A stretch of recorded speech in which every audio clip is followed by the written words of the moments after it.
loves to chat and go on about whatever new interest he had. Simon was the type of person who would get excited about a new hobby or job. He would learn everything he could, buy all the tools, read many books, and even attend conventions. But after a year, he would often lose interest and move on to something new, starting the whole process over again. His garage was filled with expensive equipment for making music, flying remote-controlled planes, fishing gear, and podcasting gear. None of it had been used since he and his wife Polly moved in a few years ago. When he was really into something, he would talk about it constantly and spend hours sharing details about his latest passion. Polly had learned to respond with, "Yes, dear," and "Really, dear?" a lot while trying to avoid seeing the receipts when he came home with new items for his current interest. Polly was very patient, but she loved Simon deeply, and we all loved her for that. I had known them since they got married, and I had known Simon from college. We both moved to Chicago and settled in Crystal Lake, a cozy suburb just north and west of the city. It was a nice little place, not too far from Chicago, but just far enough to have its own character. I thought we were happy there. Anyway, Simon called me and said, "Oh, wait, I should introduce myself. I'm Ryan Tomlinson. I live in Crystal Lake with my wife, Deanna, or at least I did. We'll see how that goes. I work for a company that makes cabinets. The company, Dresden Furniture, has two main parts. One side makes high-end office furniture, while the other does custom installations. We create fancy office furniture with wood and leather, as well as build special offices and rooms for homes. The top 10% of clients use us to create libraries, entertainment rooms, and unique spaces. For example, we designed a bar in Milwaukee with a hidden wall of books that opened up to the main bar when the right book was chosen. What was clever about it was that the bar staff could change the trigger book every day, making it a fun surprise for customers. So, yeah, I'm involved in that. Well, I don't actually build it, I'm more of a salesperson. To be honest, I'm not even doing that most of the time. I manage 3 employees who handle sales for us. I used to do it myself, but our business has thrived even with the tough economy. Now, I have a team and don't have to travel as much. Occasionally, I still travel for some important clients, and it's usually worth it, but I'm glad my days of traveling every week are behind me. At 39, I appreciate being home every evening to see my kids when they come back from school. My wife Deanna and I have 3 children. Our oldest is Paula, who is 12. Next is Saffron, who is 10. I ended up losing a bet about a TV show, but that's a funny story for another time. Lastly, we have our son Jamie, who is 8. These kids bring so much joy to my life. Jamie is adopted because Deanna had some challenges when giving birth to Saffron and can't have more children. We decided to adopt Jamie, and he is just as loved as our biological kids. I've learned that love isn't just about biology. Deanna and I met in a bar in Chicago, which isn't usually a great place to find your future spouse, but it worked out for us. It was a nightclub called the Crowbar. We sometimes visit it now, but that lifestyle feels far behind us. When we first met, Deanna was dressed in a goth style while I was in a gladiator costume. It was Halloween, and I'll always remember her wonderful Elvira costume from that night. She can still wear it, too. She wore it again a year ago for fun. Deanna is slender and always looks great, though her style is understated. She doesn't go for flashy outfits or anything too revealing. She's not boring, she just prefers a subtle approach. The only time she goes all out with her look is at costume parties, where she enjoys dressing up and can express a different part of herself. She really enjoys these parties, and it's nice to see her let loose. Deanna is beautiful with long brown hair, hazel eyes, and a lovely smile that can brighten up a room. When she's unhappy, her expression changes, but she lights up when she's happy. Her eyes sparkle with kindness, and she has a great sense of humor. Her jokes often make me laugh, even if they might be missed by others. I love that we share our own little inside jokes. She is 5'6", 38 years old, and maintains her fitness by walking in the winter and swimming in the summer at the local YMCA. So when we met, things went well. I got her number, and the usual happened. I won't go into too many details because honestly our story is quite similar to many others out there. We dated, had our ups and downs, and then we became a couple. We moved in together, and everything seemed fine. I proposed, and we got married. The wedding went well, and the honeymoon was even better. You've heard this story before. Even with kids coming along fairly quickly, we were happy. At least, I thought we were. I know I was happy, and I'm pretty sure Deanna was too. I still can't figure out what went wrong. Maybe I was just not paying close enough attention, but I didn't notice the signs. Our routines didn't change much, and while it became harder to find time for intimacy as we got older, that's just part of having kids. Every couple with a family faces similar challenges. When we did find the time, our connection was strong. We enjoyed our moments together and tried new things. I was curious about some things, but it wasn't a big deal for me. I know some guys focus too much on those concerns, but that's not how I viewed our relationship. I was content overall. In terms of intimacy, we had our moments, especially when we were really in the mood. It would happen during special times like birthdays or anniversaries. I didn't think much of it. I was satisfied compared to some of my friends, at least based on our conversations. We did try some playful activities like dressing up, but we often ended up laughing and couldn't take it seriously. It was just fun for us. The frequency wasn't always high, but when we were together, it was meaningful. I'd say quality mattered more than quantity. I enjoyed those moments, but like many men, I sometimes wished for more. At least that's what Deanna would say. But really, isn't every parent feeling similar pressures? Having kids can be exhausting. Combine that with a busy work week and all the little things of everyday life, and there just wasn't enough time for what we wanted. We had to think about making sure the insurance was paid, getting dinner ready, helping Paula with her homework, doing the laundry, and finishing up Jamie's potty training, along with all the other responsibilities that come with having kids. I figured that was just how life was, so I shrugged it off and tried to make the best of it. And it was nice. I loved our life together. It wasn't perfect, but it made me happy. There was one thing that sometimes made me stop and think, but I'll hold off on that for now. It's part of the story. Oh, me? What do I look like? I always wonder why anyone cares in stories like this. Still, I want everyone to know I'm not some weird character. I could look like Brad Pitt if we were to imagine that. I'd definitely be the older one, though. Yes, I can say I'm fit and look good. Okay, maybe not that fit. All right, I'll be honest. I'm a bit out of shape. I'm 6 feet tall and weigh 210 pounds. I don't have man boobs, just so you know. But if I'm being truthful, I could stand to lose some weight. A lot of pizza will do that to a person. Yeah, pizza is my weakness. I really enjoy it. And who can eat pizza without a beer, right? I've come to realize that I need to take action about the extra weight, especially when my kids cling to me and it feels like too much. So I decided to join a cycling club. Simon was joining too, just starting his new hobby. He thought he might even win next year's Tour de France. Good luck with that. I just want to enjoy the ride. I mean, I don't understand how some athletes win while using performance enhancers. When I try something like that, I can't stop laughing. I think they should get credit just for being able to handle it. Okay, maybe that's not the best joke. Welcome to my life. I'm not sure why I'm sharing all this. It might not be that important to the story, but here we are. So here's the thing. I was in Madison, Wisconsin for a job. Wait, I haven't told you what Deanna does for a living yet, have I? That's actually important. To begin with, Deanna was a stay-at-home mom.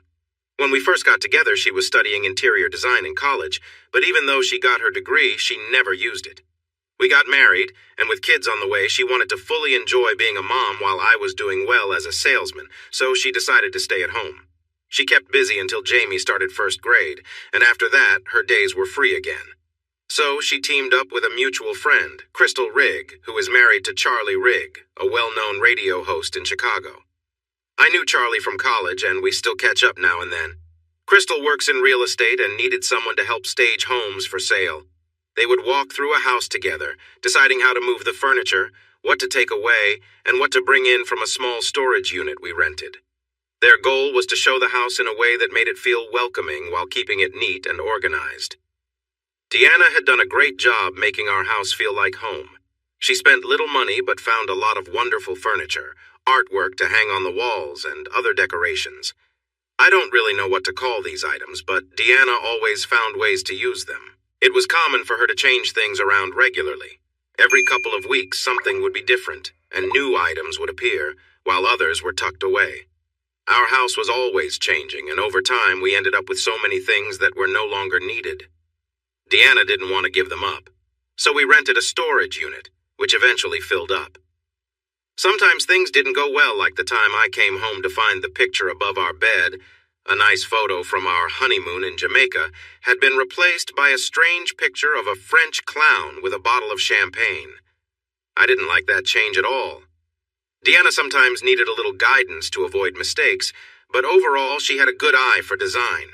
It made sense that she wanted to use her talents and all the things we had collected over the years.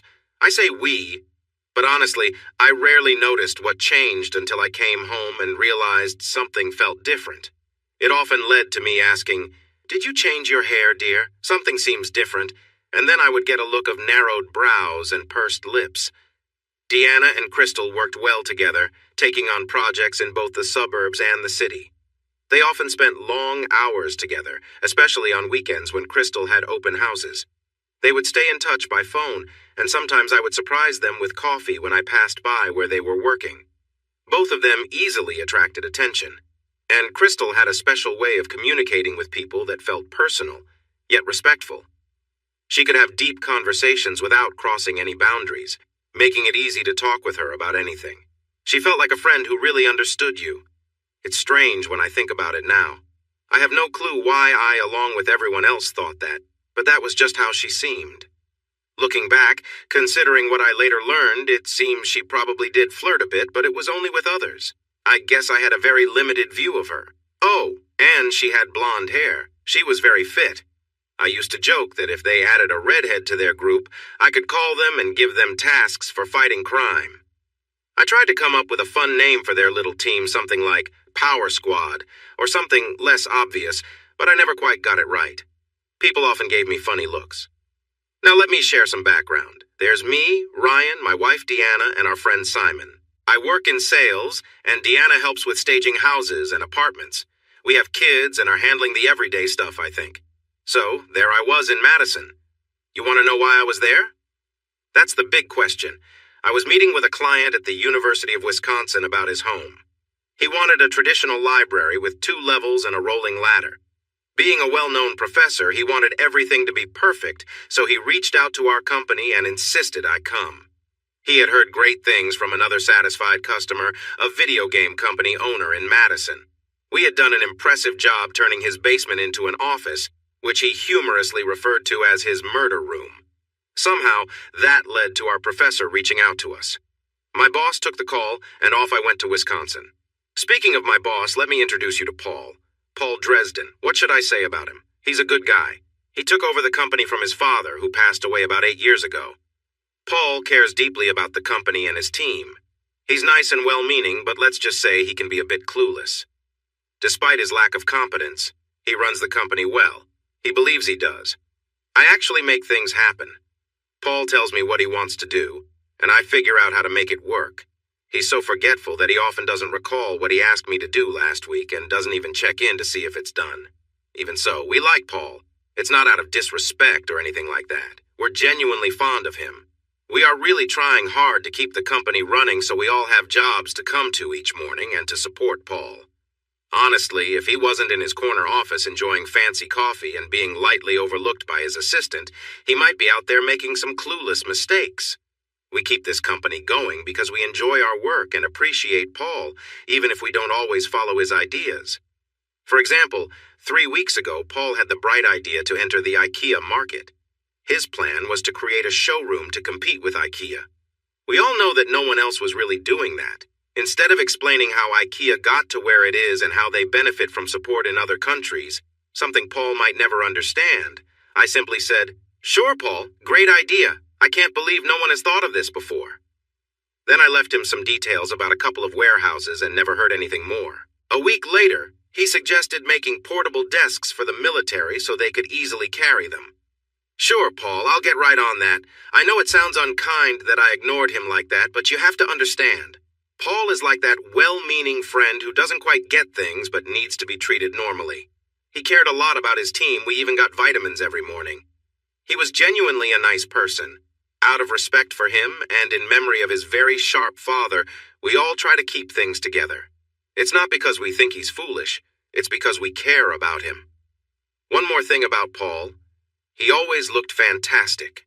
While he may not have the sharpest mind, he certainly had the look of a respected leader. We made sure to show him off whenever we could any interviews. He was right there. We did have to watch what he said to avoid awkward situations, but he helped us attract more clients. That's probably all you need to know. Maybe even too much, honestly. I might not bring up Paul again, but I find him interesting. I can't quite figure out how he manages to put on his shoes each morning, yet he shows up for work like clockwork, ready to take on the world, one desk at a time. So I was in Madison, staying in a nice hotel just off the main square. It was May, and they were having a concert in the square near the Capitol building. The weather was warm, and many people filled the area, sitting on the grass and enjoying the music played by a live orchestra. Then I received a text from Simon. It was simple. Watching the game? This was odd. I don't usually pay attention to sports. I follow the Blackhawks a bit. I know some players, but that's about it. In fact, I'm known for being against organized sports. I've talked about how professional athletes can be very self-centered. Simon knows this well since he has heard me say it many times. So I replied, "When have you ever known me to follow games? What game are you talking about?" After a short wait, I got another message. The Cubs-Sox Crosstown Classic. It's today. He was mentioning the game between the Chicago Cubs and the White Sox, who play in different parts of the city. The Cubs are from the north side, playing at Wrigley Field, while the White Sox are from the south side at Comiskey Park. Once a year, they face off in a special game. There was supposed to be a rivalry, but honestly, fans seemed pretty indifferent about the other team, both having plenty of disappointment in their seasons. I texted back, "No, not watching. I couldn't care less, and you wouldn't either."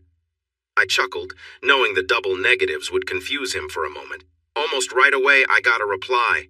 "Dude, get to a bar and watch it. I can't say much more than that." That caught my interest. Something was happening, and I love a good mystery. Just ask anyone who has come to dinner at my place, where we often end up playing murder mystery games. Our guests always enjoy themselves, contrary to what Deanna says about people being bored. With nothing else planned for that moment, and one more day of work left measuring at Professor Talker's house, I decided, why not? I turned on the TV in my room, and soon enough, I was lost in the game. At the bottom of the sixth inning, the Sox were leading 7-3. Between the plays, the cameras moved around the crowd.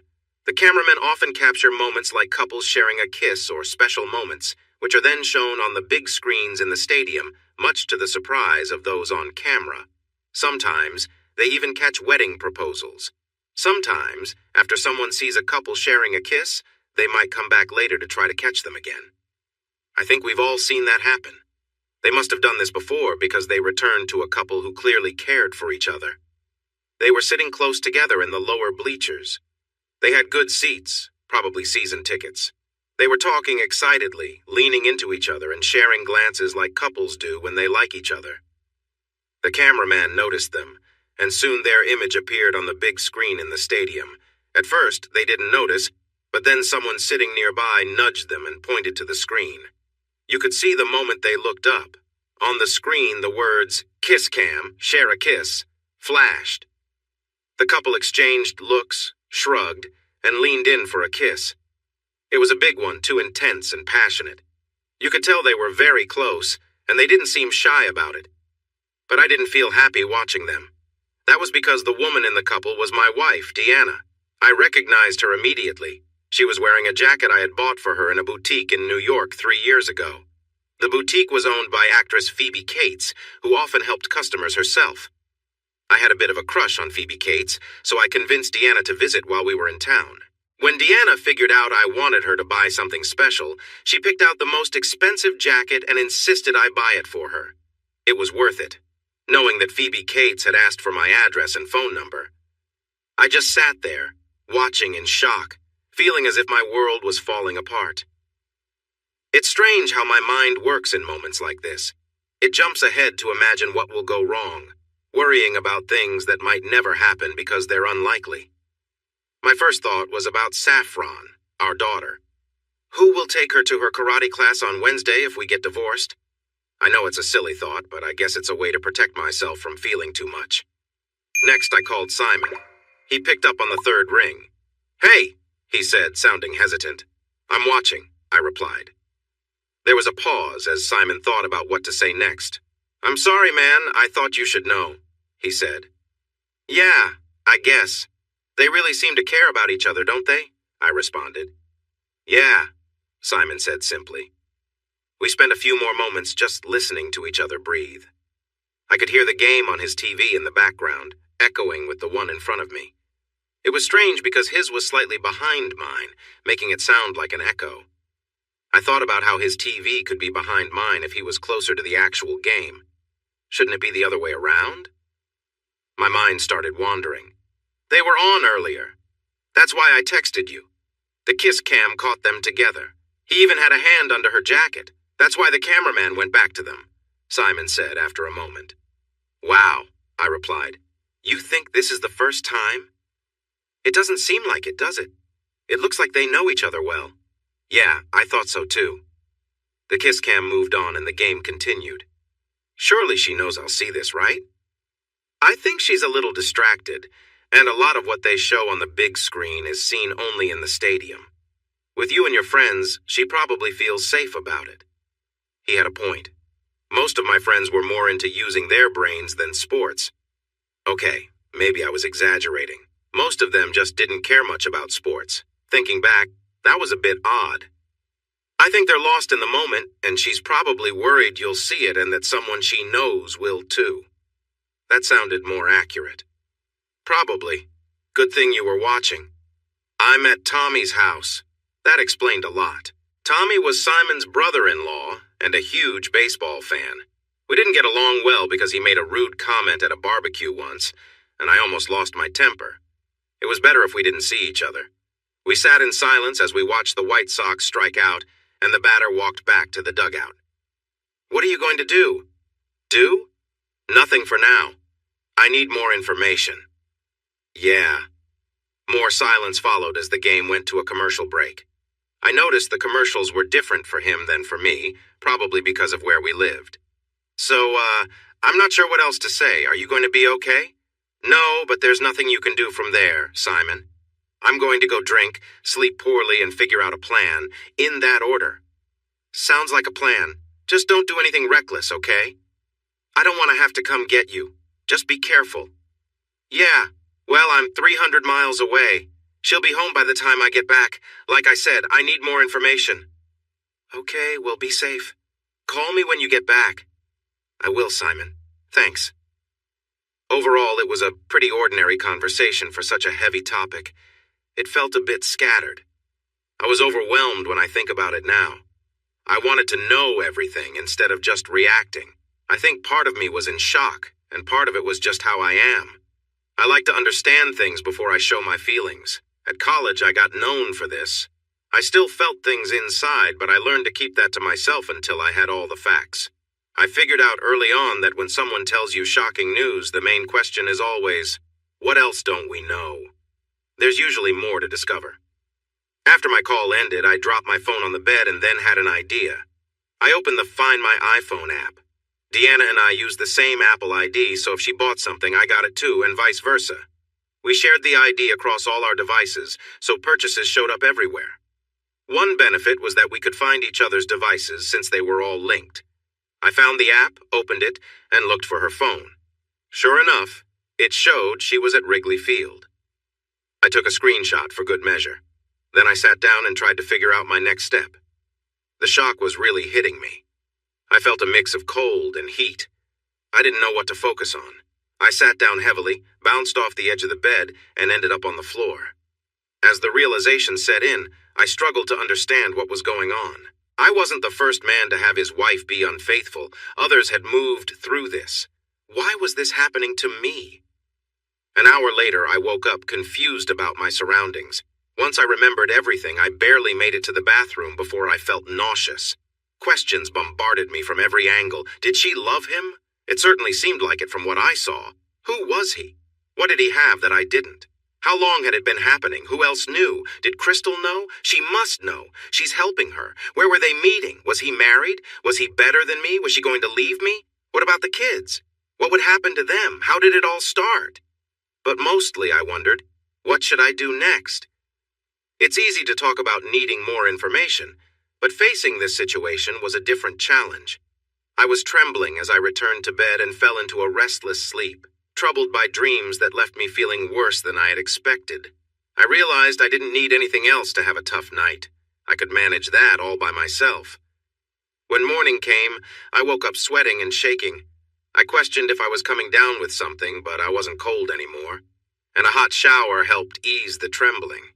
I knew I needed something to eat, so I looked for a local German bar that served a good breakfast. I can't remember what I had, but I do recall that it didn't taste like much. Somehow, I made it to my client and finished the job. Thankfully, I can take measurements on autopilot now because I can't remember doing it, yet all the numbers are carefully noted in my notebook, just as they should be. It seems I'm good at my job, even when stressed. Then I found myself sitting in my car on I-90, driving back to Crystal Lake, trying to decide what to do next. Should I just leave? Go to a cheap hotel? Should I confront Deanna? Where were the kids? Had she already left? She had to know there was a chance I might have seen the footage. Maybe she just took off. If she hadn't left, would she try to play it cool? More questions filled my mind, but I had no answers. During the 2-hour drive, I made a few choices. First, I decided not to act too quickly. I was pretty sure it was Deanna, but there were still too many questions to answer. What I had told Simon was true. I needed more information. I had to find out how long things had been happening, how serious they were, and where I fit into all of this. Of course, this thinking assumed I would accept some of it if it had only happened a couple of times. Maybe I could move past it. I wouldn't like it, and Deanna would definitely have to face the consequences. But if it was something worse, then knowing wouldn't help at all. If there was no chance of working things through, I didn't really need to know more. Once I had the proof, the choice would already be made. Or would it? That was my biggest question. I didn't know how I felt. I wasn't in a take-action-now mindset, though I was very angry. I still loved her. I hadn't noticed any change in how she acted towards me or the kids. So either she was a fantastic actress or she really did care about us. But how could I make sense of that while knowing about an affair that seemed to involve true feelings? I figured I wouldn't know what I felt until I had more information. I understood my emotions were all mixed up right now, and while I knew I was upset, making big life choices in that state was not a good idea. With that in mind, I had to learn more. But I couldn't do that if Deanna found out I knew, or if I confronted her. It was better to be clever than direct. With that thought, I made my plans. The first step would be to see Paul in the morning because Paul had a brother, and he could be very helpful. I arrived home in just under 2 hours and parked my ordinary Chrysler 300C in its usual spot in the side garage of our house. Crystal Lake has a big advantage. It is much cheaper to buy a home here than in downtown Chicago, or even in places like Schaumburg or Naperville. With the money we saved, we got a 3-car garage. We only used 2 of the spaces, but one of those is a separate room from the main garage. As I sat in the car, I heard the bodywork ping as it cooled down. I took a moment to collect my thoughts. I had read about situations like this where a husband comes home and suspects his wife has not been faithful. In those stories, the husband acts sweet but keeps a distance while secretly planning his next steps. I didn't think I could fake it like that. I needed to find a way to avoid Deanna and the kids because if I spent time with them, I'd be too worried about what she might try to do if we separated. I felt lost and needed some time away from my family to gather my thoughts. I went inside, heading straight to the bathroom, even though Deanna was busy in the kitchen. She called out to me as I walked by. I made a few strange noises and mumbled that I felt sick. Deanna came to the bathroom door and asked if I was okay. I groaned and said, "Just not well. Please keep the kids away. I don't want them to catch anything." She replied, "Oh, really? You thought you were dying over a tummy ache last month. I had to help you, and all you needed was something to drink. You'll be fine. I'm making dinner, so come out when you can." Her kindness struck me differently now. In the past, I might have played the role of the poor, sick husband, and she would have looked at me with a playful disapproval while the kids pretended to help me feel better. We would all laugh, and they would give me medicine, which were usually just candies. But now, knowing what I knew, I wondered if she really cared, or if she was just pretending like I had thought before. Once you learn about hidden betrayals, nothing feels the same. Every little action raises questions. You start to wonder about the truth behind everything, and it eats away at you. Even when she tells you something, the doubt lingers because trust has been broken. This worry makes you feel anxious, and it seems like peace is out of reach. That night, I went to bed soon after her. I stayed in my room until I was sure she had gone to sleep. She wakes the kids up in the morning, so she goes to bed earlier than I do. The kids came to see me, and I couldn't help but hug them, kiss them, and listen to their stories from the day. I love those kids. I got them to promise that we could all go to the movies the next day when I was feeling better. I planned to choose a movie that Deanna wouldn't want to see, giving her some time to herself at home. She often said she felt like she never had the house to herself since we were both busy during the day. I slept in the guest room. I vaguely remember Deanna peeking in before taking the kids to school and saying good morning, but I don't recall much else. I did sleep, but felt like I hadn't rested at all. I forced myself out of bed, took a shower, got dressed, grabbed some toast, and managed to get ready. I knew I looked terrible because everyone told me so, from the receptionist to my assistant, Adriana. Oh, Adriana. I realize I haven't mentioned her yet. She's nice, I think. At least she seems nice to some people. She keeps her life private. I only know that she's incredibly efficient, gets things done, and doesn't engage in any talk that isn't work-related. She's polite and friendly to new team members, but doesn't let anyone get close personally. I don't know why, but it might be for the best. She's attractive, and I noticed a few guys trying to flirt with her, but she clearly isn't interested, which works well for the office. So if Adriana said I looked terrible, then it must be true. I sat at my desk for about 10 minutes staring blankly, then asked Adriana to fit me into Paul's busy schedule. She told me he was free at 11, which gave me time to organize my notes from the day before. Still, I barely remembered doing any of it. All I could think about was Deanna. Was she with someone else now? What was happening? How could I find out more? I needed to pull myself together and focus on the issue at hand. This meeting was the first step. "Hey, Paul," I said as I walked into his office. Paul's office was similar to our R&D lab. He often tried out new ideas there. Right now it looked like a cozy therapy room with soft wood tones and comfortable furniture. Last week, it resembled the command center from a sci-fi show. I admired his willingness to experiment, but I found it overwhelming at times. "How's my main man?" Paul said, standing up and extending his hand. "You don't look so great, by the way." "Thanks, boss. You don't look much better. It's nice to feel appreciated. I need a couple of favors. I could use some time off." I hesitated, taken aback by his pleased expression. "Good idea, son. You've been working hard lately. How did the job go in? What was the place? Milwaukee?" That was Paul, never focusing on one thing for long. "It was fine. I just need to take care of a few personal matters. It won't take long, but I won't be around." "That's all right. You know I can handle things while you're away. Trust me." I felt a bit uneasy with that. By the time I returned, who knows what could happen. Paul had big ideas, and they often didn't end well. "Take the time you need. It's good to take a break and enjoy time with your amazing family. Spending time with Danny would be good for both of you." "Deanna? Okay, there's one more thing." "Go ahead." "I need to speak with Solomon." There was a pause before Paul replied, "Why? I have some matters he could help with." "You know what he's like. Are you really going to support him, Ryan? I don't want that."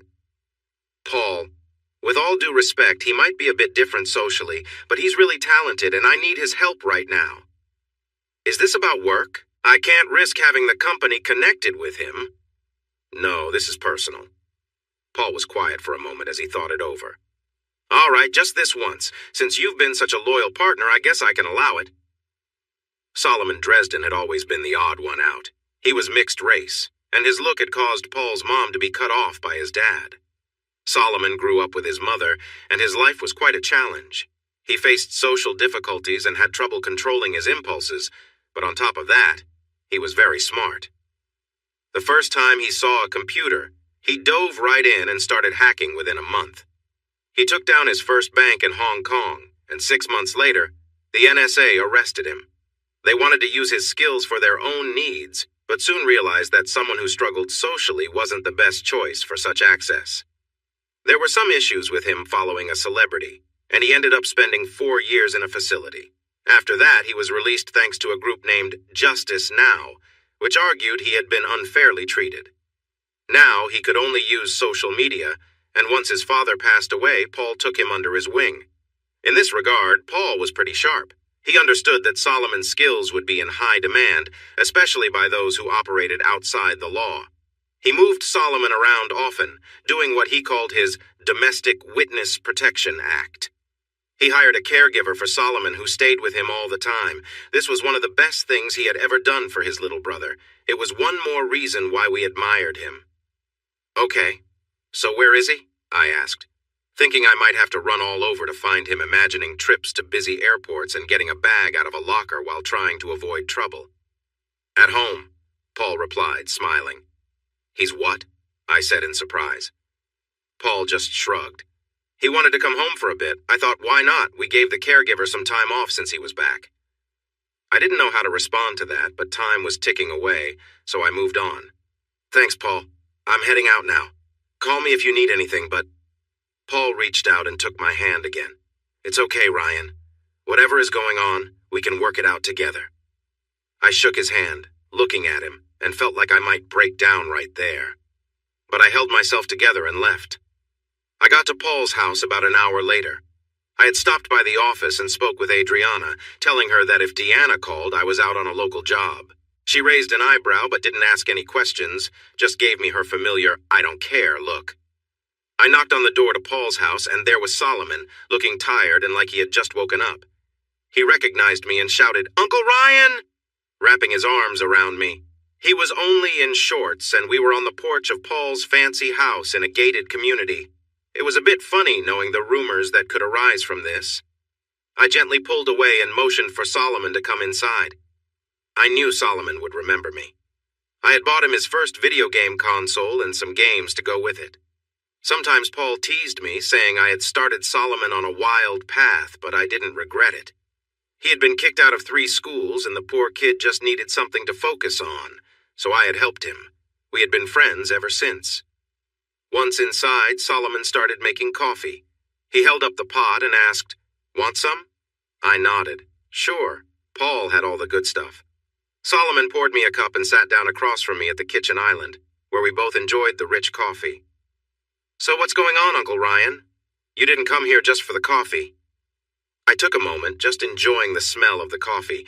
Then I blurted out, "Deanna is having an affair."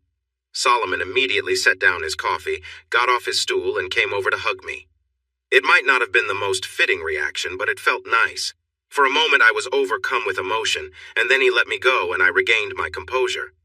"So, that sucks, man. Are you sure? Oh wait, that's why you came. You want me to..." "I understand." Solomon made up for Paul's smarts. It was like they were one person in 2 halves. Paul had the looks and charm, while Solomon had the brains and social skills. I looked at Solomon with big eyes. "Would you? I need more information. I need to know more, and you know how to find it. I know you're not supposed to use a computer, but..."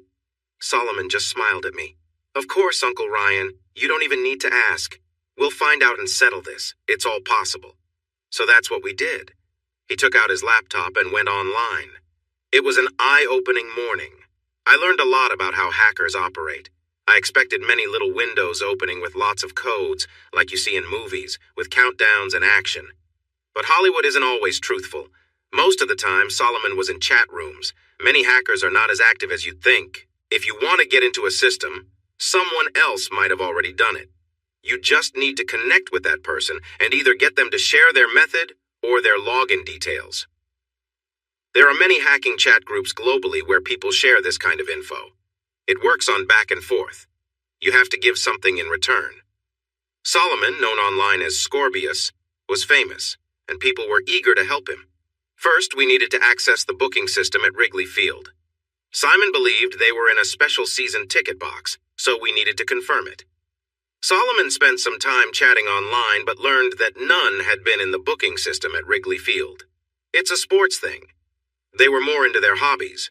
But the system used there was similar to parts of Ticketmaster, which they had accessed before. Solomon got the instructions and was inside in about 20 minutes.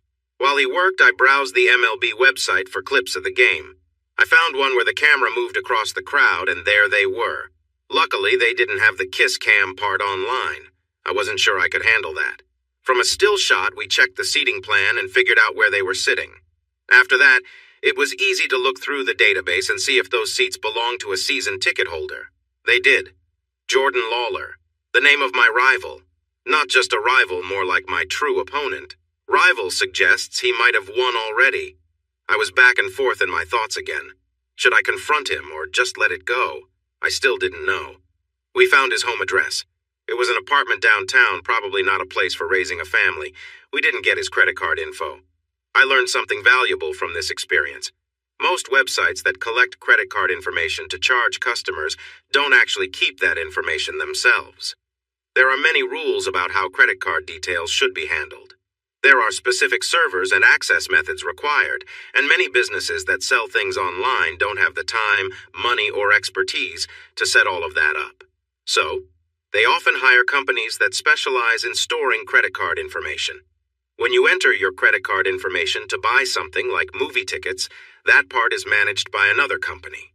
The movie ticket company only gets a code to talk to the credit card company. The good news is, we didn't get any credit card details from him. Solomon said he could get it if I really wanted it, but I was unsure at that moment, so we decided to move on. What I really wanted was some information that Solomon couldn't find. I didn't know how often he had used his season tickets. I didn't know who he brought with him. Most importantly, I wanted solid details about the situation he was involved in. I had learned more than before, but I still needed more answers. We decided to take a break, and I suggested lunch. Solomon waved his hands and asked me to grab him a burger from Burger King while he did some more digging, so I went off to get it. When I returned half an hour later, I was amazed by what he accomplished while I was away. He had gathered a detailed report on Mr. Lawler that any private investigator would be proud of.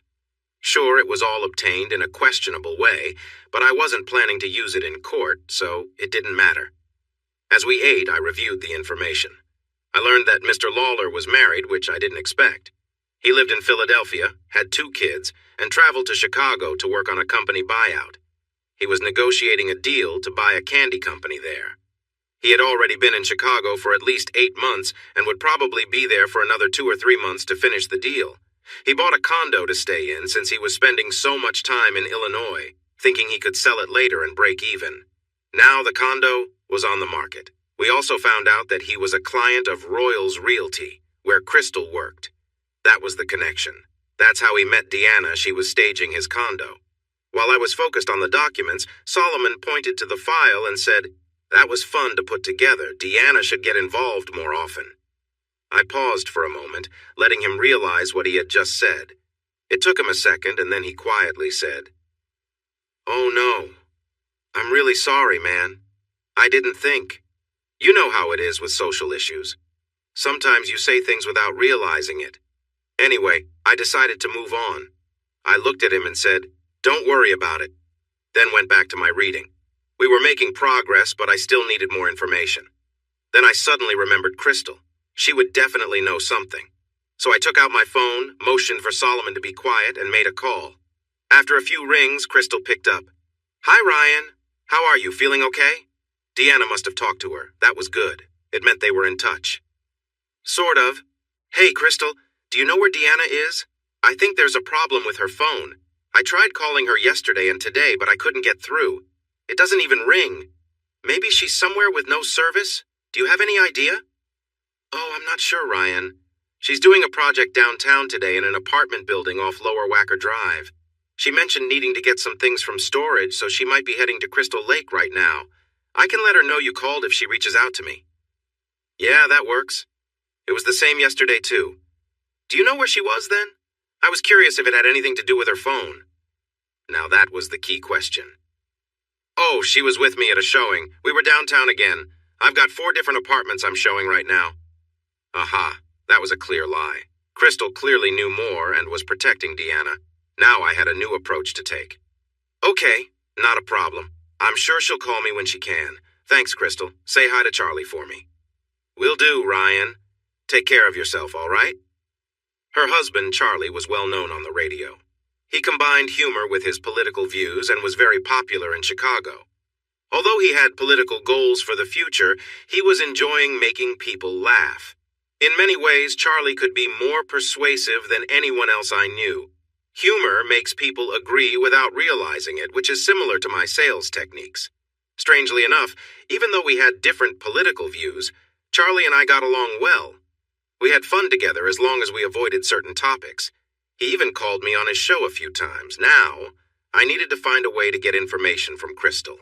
She was clearly hiding things for Deanna, and I needed her to share what she knew without telling my soon-to-be ex-wife.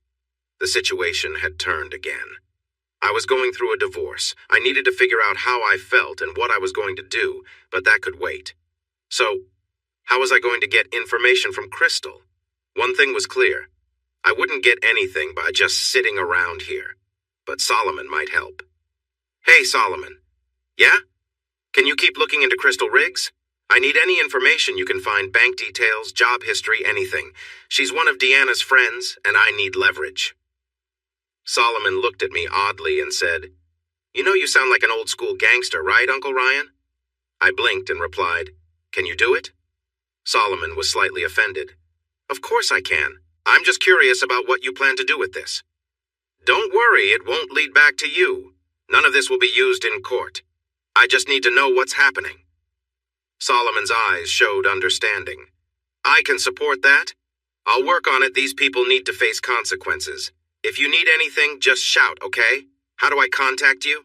Oh, right, you don't have my number. Just a second, he said, and grabbed my phone to add his contact. There you go. Be careful with that. I'll only keep it for a couple of weeks until I get a new phone. I smiled at the secretive nature of it all, realizing it was the first time I had smiled in nearly 3 days. But that thought quickly vanished. Crystal was my next focus. I needed to concentrate.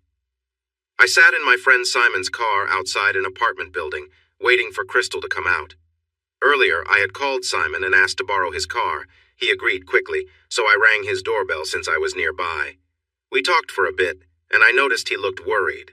I didn't have time for a long chat, so I took the keys, gave him mine for now, and left as quickly as I could. Part of me didn't want to discuss everything going on. I was still confused about my feelings and the direction I was headed, and I just wasn't ready to talk about it. Thankfully, he understood. He gave me a hug and told me to stay safe, expressing his sympathy again and reminding me to call if I needed anything. I drove away. I knew where the Royal Realty offices were located. They were in Schaumburg near the Woodfield Mall. I had been there a few times with Deanna, so I was familiar with the area. I also knew Crystal would be there since I had called earlier from a payphone, pretending to have a silly accent and asking if she was available for an appointment. The receptionist said she was free but had a meeting at 3, so it had to be earlier at the office. I knew she was there and would probably be upset about being stood up, but that was part of the plan. At exactly 2:45, I saw Crystal leave the office and get into her yellow Porsche. I had teased her before about that car, saying it looked too flashy and that Charlie would never drive it. Everything seemed normal, but today was different. I wasn't sure why I was following her. I just needed to do something. Maybe I wanted to talk to her, learn more about her day or who she was seeing. Now that I think about it, I probably just wanted to feel like I was doing something useful, even if it wasn't. She drove to Des Plaines and went to a meeting in an apartment building. I parked nearby, wondering what I was doing with myself when she came out again. She was on the phone, chatting excitedly, then got back into her bright yellow car. Luckily, it was easy to follow her in that bright color, especially with the heavy traffic. We both drove to Mount Prospect, which is known for the police car and the Blues Brothers. We cruised along Gulf Road and then pulled into a rundown motel with rooms that had outside doors. I couldn't understand why she wanted to stop here, but it quickly became clear when she parked next to a fancy BMW, got out, and walked to a certain room. A man in a suit opened the door and greeted her with a smile. He definitely wasn't her husband, Charlie, but he acted like he was. He leaned in, kissed her, and shut the door. I was frustrated, fumbling with my phone, wishing I was ready to take a picture. I guessed they would be inside for a while, so I decided to grab coffee from a nearby Starbucks. I returned and sat there, distractedly scrolling through my phone, wondering what Deanne was doing at that moment. Then my phone rang, and it was Solomon. I answered quickly. He said, "Hey, I've got some news. Are you free to talk?" "Go ahead," I replied. "Royal Realty has 5 partners. Your friend, Crystal, is one of them. The company is doing well. They have many profitable projects and plenty of money saved. The partners include a couple, a single woman, and a man. The couple started the company, and all of them are very devoted to their beliefs. Crystal seems to be in good standing, but we found an extra bank account with nearly $250,000 in it. It's offshore and hasn't been reported for tax purposes. If she ever gets audited... Got it, I interrupted him. So, we're not finding anything else right now. She enjoys going out, often seen with her husband, the radio guy. You know him, right? Yeah, I replied. They look like a happy couple in all the pictures I found. Can't give you more than that unless you know what you want me to look up? Nah, that's enough for now, I replied, thinking about what he said. Wait, if I give you a license plate, can you check it for me? You know I've always wanted to ask that. Sure, what do you have? I shared the license plate and I heard him typing. He said, checking the DMV is like a beginner's task for hackers. It's easy. The security is weak. Here we go. Alvin Jeffries. Lives in Rolling Meadows. Let's check his social. More typing followed. He's the CEO of Procent Builders. They are building condos off Golf Road in Barrington. And guess who's helping them sell? Royal Realty? Yes, you got it. I guess she's getting extra benefits. No wonder she has hidden money. She must be getting something in return. That's interesting. More connections. All right, Solomon, keep looking. I'll talk to you later. Just then, my phone rang, and I saw it was Deanne calling. Without thinking, I answered. It was a habit, and I didn't consider what might happen. Hey, honey, how are you feeling? She asked, sounding concerned. Oh, I'm fine, I said, and then kicked myself mentally. Being sick meant I could avoid her, and I wasn't thinking straight. I was too focused on watching the motel entrance. That's good. Crystal said you were trying to reach me? Oh, no. I had told that lie. Quick, make something up. Oh, nothing much. Just worried that your phone isn't getting my calls, in case I need you. Oh, that is strange, but it seems I can call you. Do you want anything special for dinner tonight? She asked, changing the topic. I wondered why she did that. My worries were creeping back in.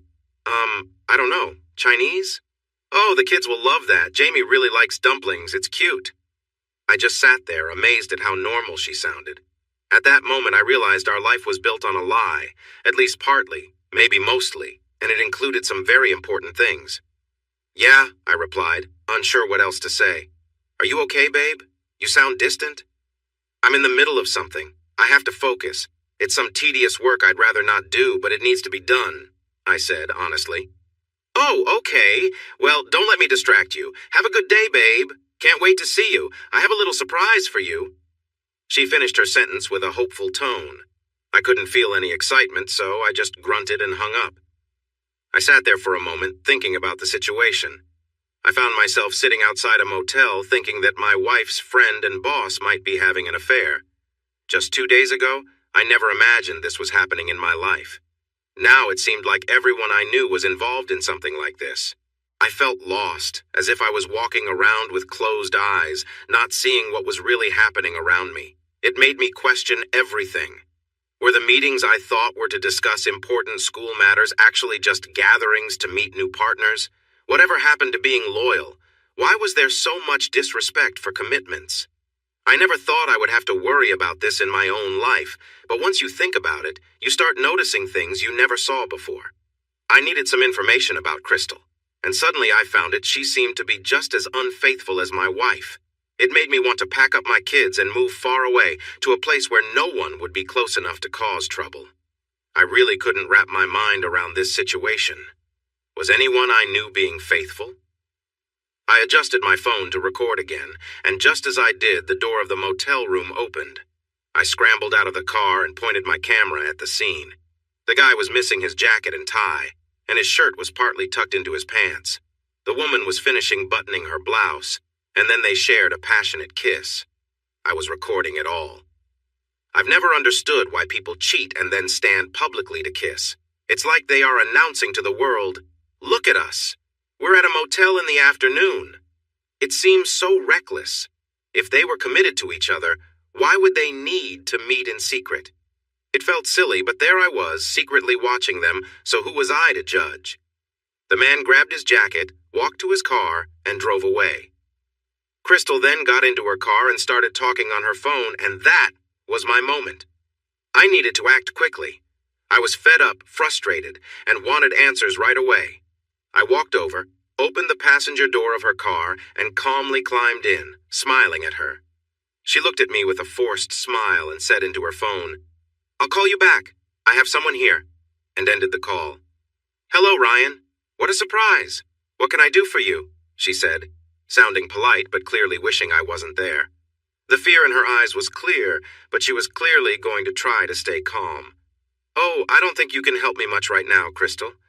You probably need a break. It must have been a long day, right?"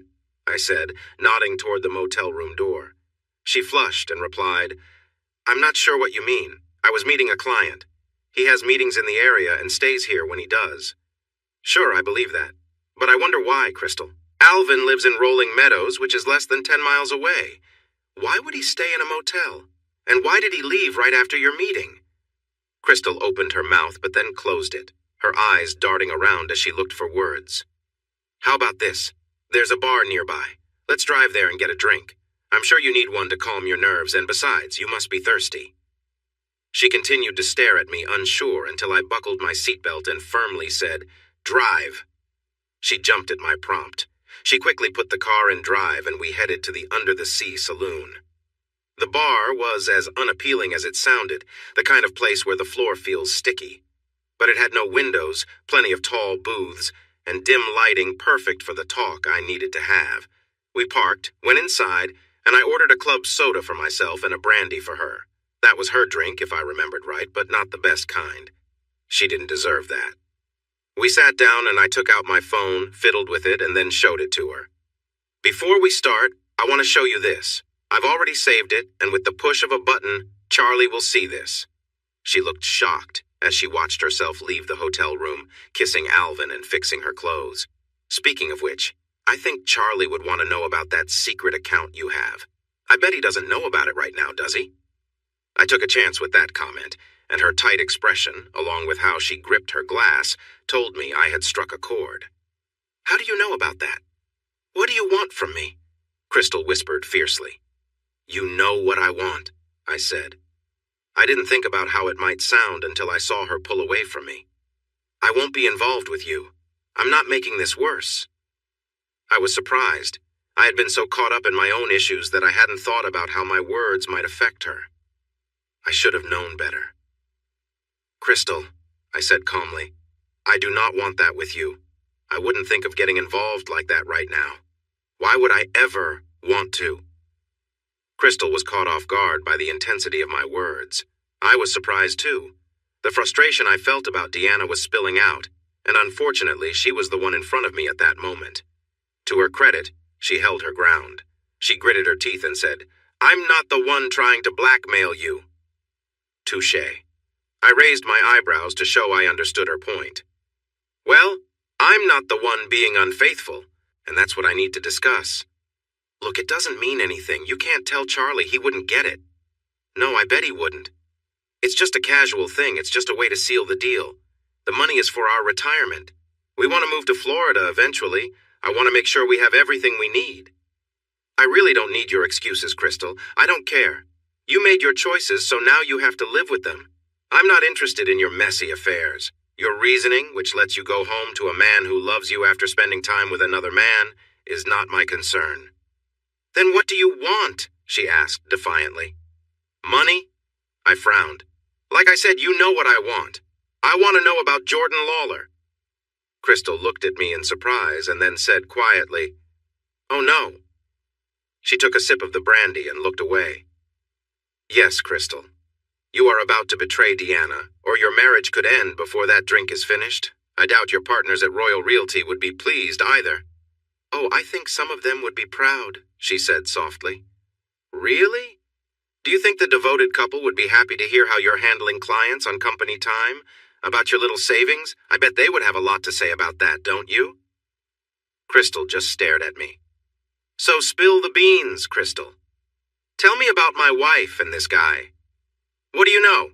I already have some information and you don't know what I know. One lie or one piece of missing information and this video gets sent out. So do whatever you need, but tell me now." I hit the table at the end of my outburst, my anger rising. I thought I had been controlling myself well, but now that the details were close, I wanted them without delay. Crystal took a deep breath, shaking a little, and said, "Okay, Jordan Lawler is a client of mine. He has an apartment downtown that he bought last year. It's been on the market for a few weeks and isn't selling, so I brought Deanna in to help show it. I've shown it several times, but nothing was working. It needed some changes. She did her usual thing, but he was home while she was there. I don't know the details, we don't get into that. Something happened between them. They've been, well, seeing each other. I don't know what to call it. She likes him and he likes her. She knows it's temporary, or at least that's what she told me.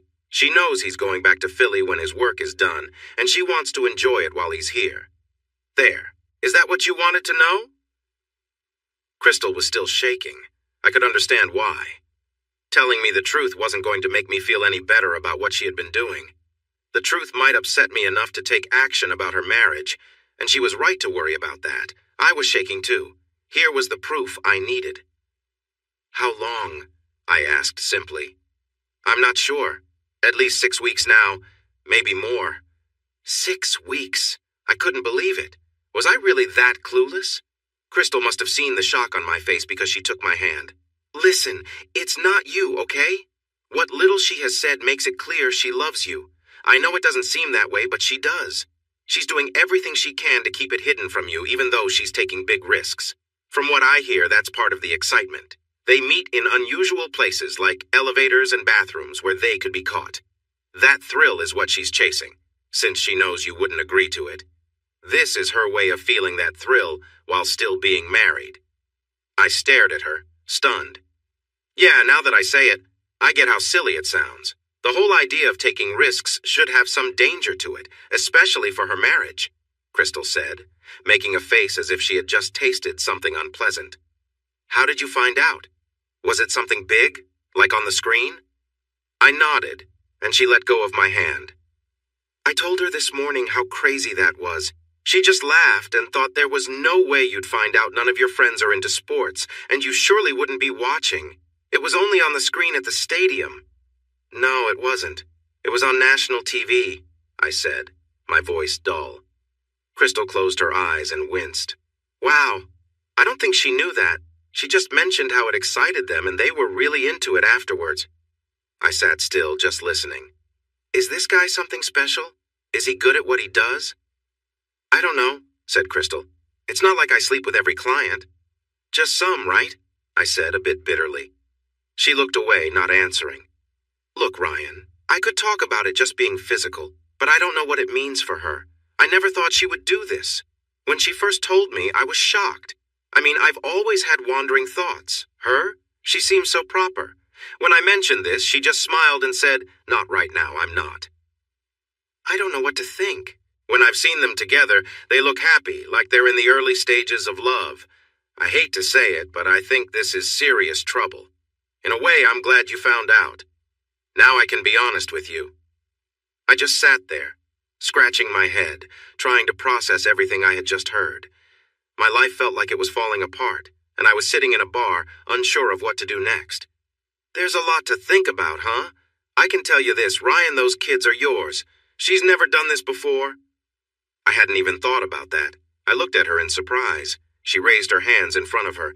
It will hit you eventually. Those kids are yours, no question about it. She told me she never believed she would be unfaithful, so it caught her off guard. Another thing I can say is that she cares for you deeply. She has kept her life with you separate from this affair. She makes sure it never comes back to you. It happens only far away, where you won't see it. She takes care to keep things separate. You've never had to deal with anything messy from her. She's always kept it fair between you and him. She says she doesn't want to hurt you. I don't know how to explain that. She has her own way of viewing things. For me, it's just physical. But for her, it's tied to her feelings for you. Doesn't want to hurt me?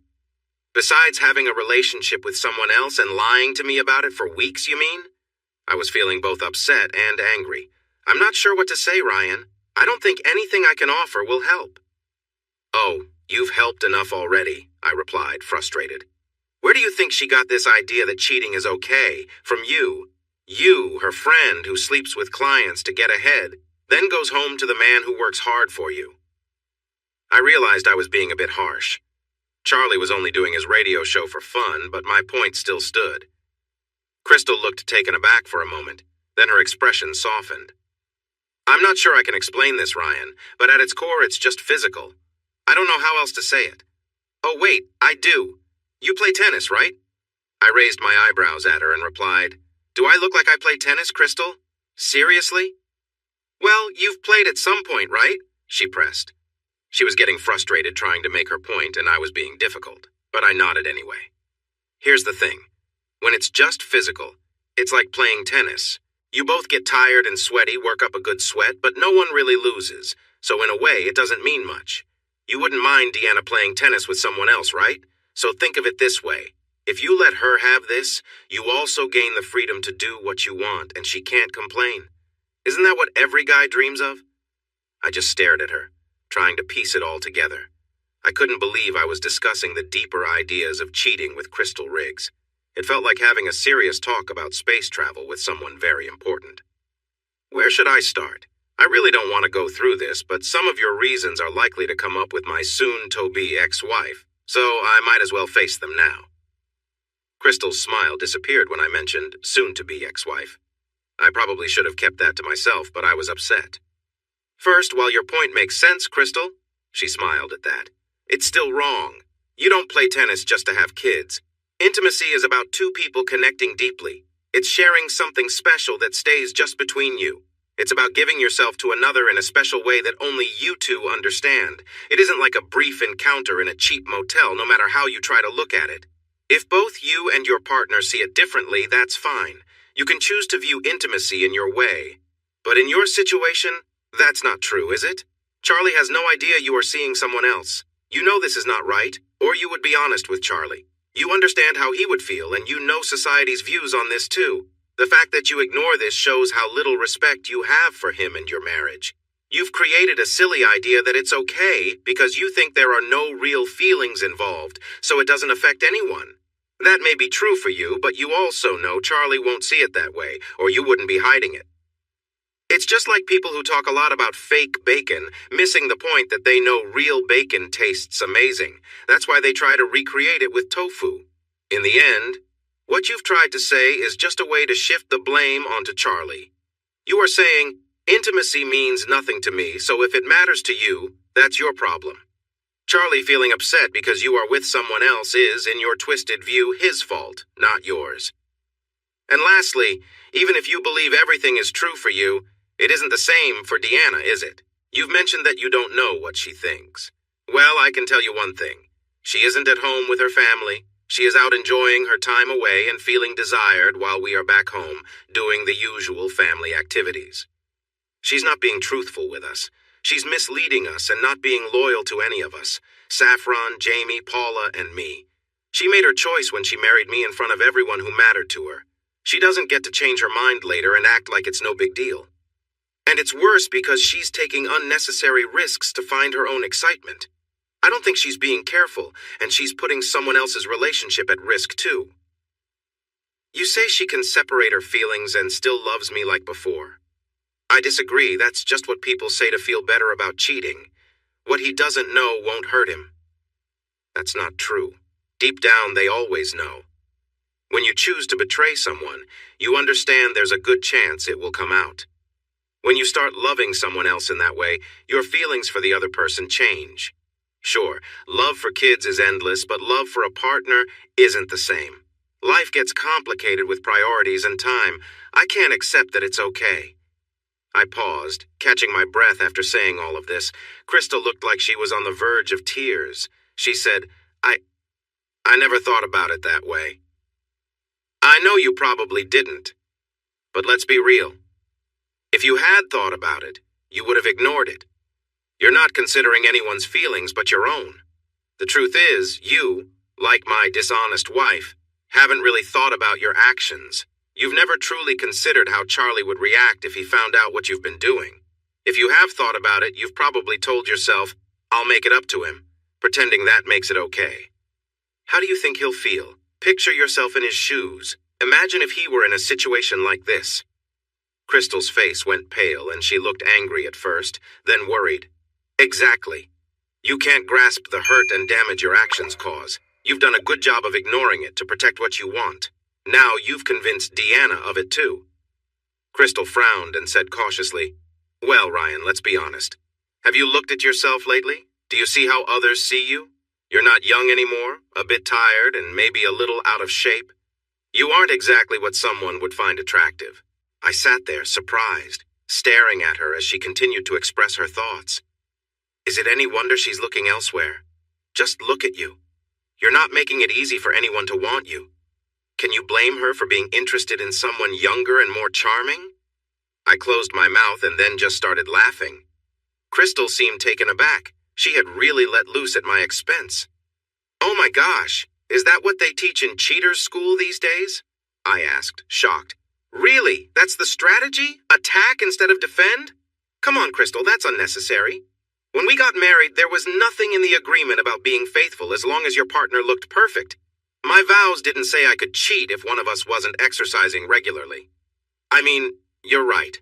I should have been taking better care of myself. I should be in the gym more often.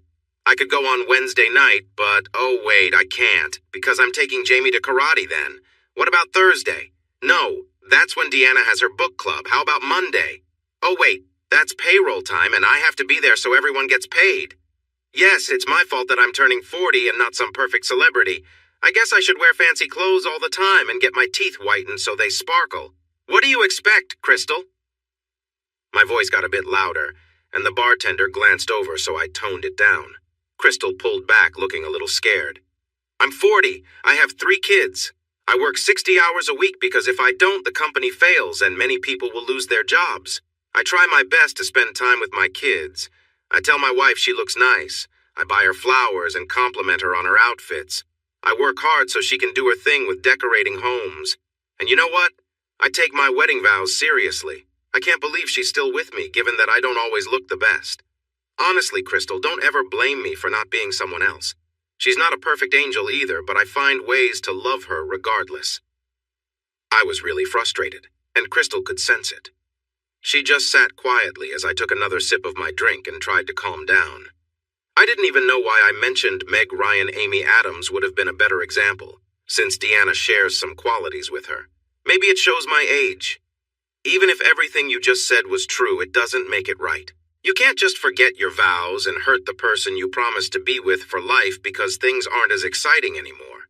You need to talk to him. You should tell him how you feel. You ask him to take action about the situation. However, it's not really well thought out. Just think how you'd feel if you saw Charlie with your sister and he said to you, "Oh, she's just younger than you. You're getting older and she's just more lively." Do you really believe that would be okay? I paused again and took another sip. Crystal just sat there, looking stunned, like a deer caught in headlights. I took a deep breath to calm myself and said, "Now that we have talked about this, what are we going to do about you?" Crystal's eyes widened with fear. "I can ruin your marriage. You know that?" Crystal seemed to think for a moment and replied, "You realize you're trying to drag Charlie down with me. I can take care of myself. If our marriage fell apart, I would manage. But Charlie, with his strong views, would really struggle. Even if I was at fault, he would look foolish. All his hopes for a future would just disappear. Do you want to threaten him too?" Honestly, I felt like Crystal thought I was naive. I just stared at her, unsure of where to start. I had shared how her actions affected others, yet she returned to trying to get what she wanted. "Crystal, you can view it that way. But the truth is, all the leverage I have is against you, not Charlie. You created this situation, not him. Sure, he might be affected by what happens, but that would be because of your actions, not his. You are fully responsible for this. And if he faces more damage than you, that's still on you. Do you really want to live with the knowledge of what you've done to him? You did this. If it wasn't me discovering you, it could have been someone else who wouldn't feel guilty at all. Right now, you have no power to negotiate, and you're trying to use a threat against someone you are supposed to love deeply to escape your own responsibilities. Crystal, you're supposed to care about Charlie more than anyone else. Why aren't you willing to do anything to prevent hurting him further? Seriously, who are you? Do you understand why you've gotten away with so much?" She looked at me for a moment, then shook her head. "Because he trusts you.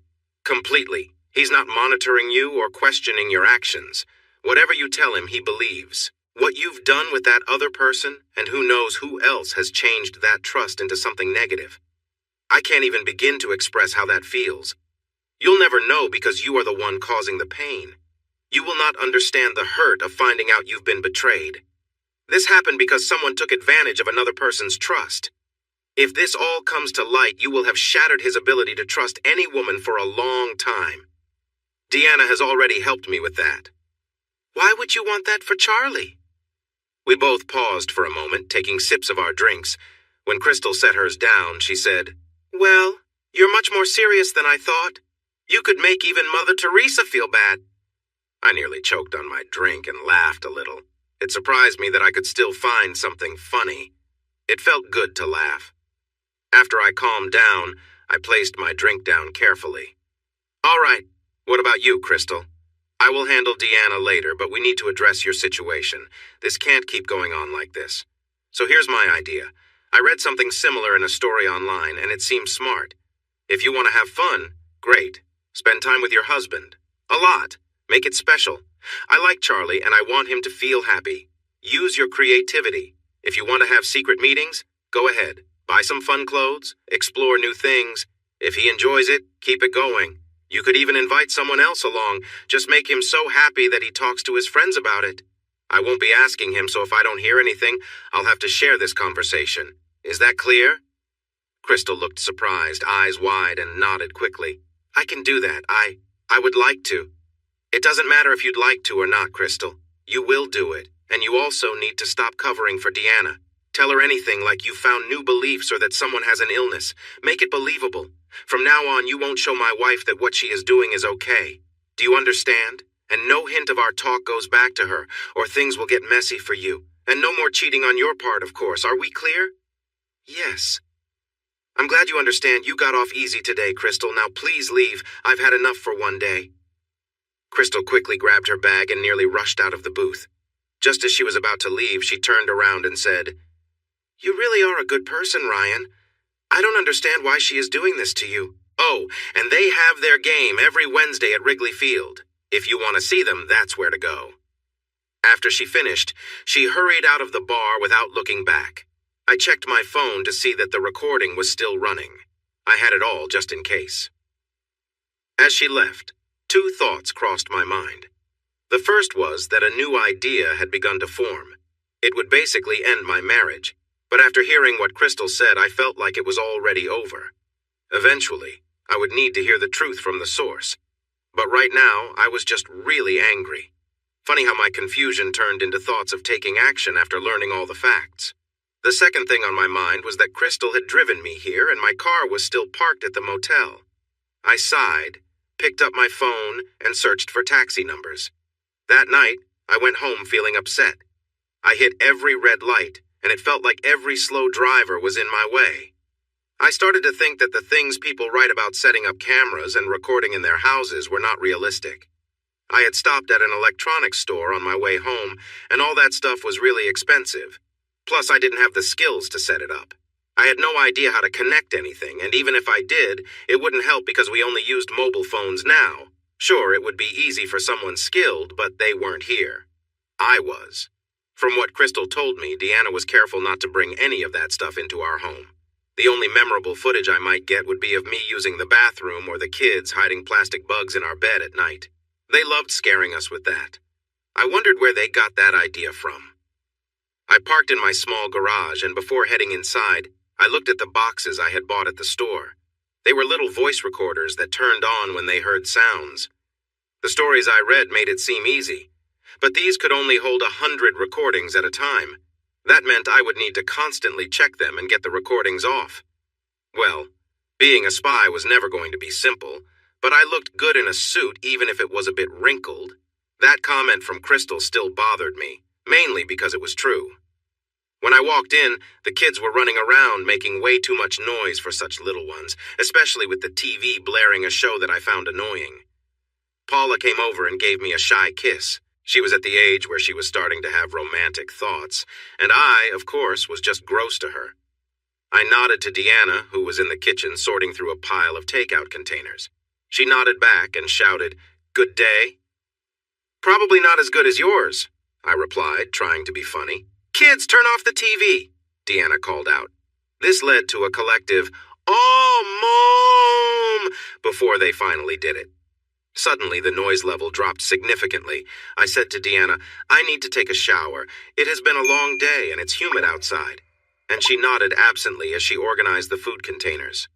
Don't take too long. Dinner will be ready soon, she replied. I went upstairs, surprised at how calm she seemed. There was no sign of the challenges she faced throughout the day. She acted so composed. It was impressive but also concerning. Was she just skilled at hiding her feelings, or was there more to it? I took a quick shower, then looked for a place to hide one of the 3 voice recorders I had bought. In the end, I stuck it to the underside of her bedside table. I didn't expect to gather much from it, but I wanted to be careful. After that, I changed into comfortable clothes and went downstairs for dinner. It was the usual lively scene with our 3 kids vying for our attention. Once dinner was over and everything was cleaned up, I also managed to hide another recorder in the kitchen.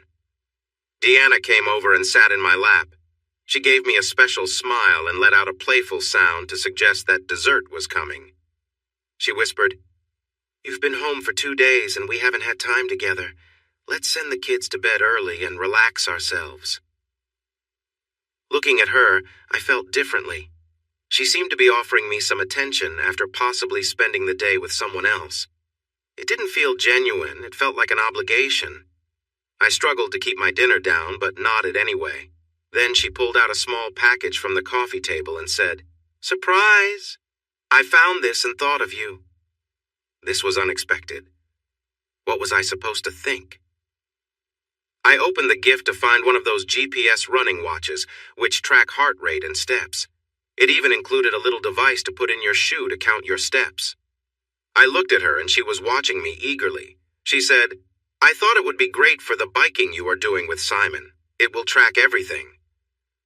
As I looked at her, everything became clear. My life with her, the kids, our daily routine, it all felt like a performance with little real connection. It wasn't fake, but it felt less fulfilling than it should be. Our life was built on routine and unspoken expectations. She had bought me a gift, and while that was thoughtful, it showed a lack of awareness. I already had a device to track my biking, my iPhone. Deanna had been with me when I picked up the mount for it. She wasn't paying attention then, as she was on the phone, but she was there when I got excited about it on our drive home.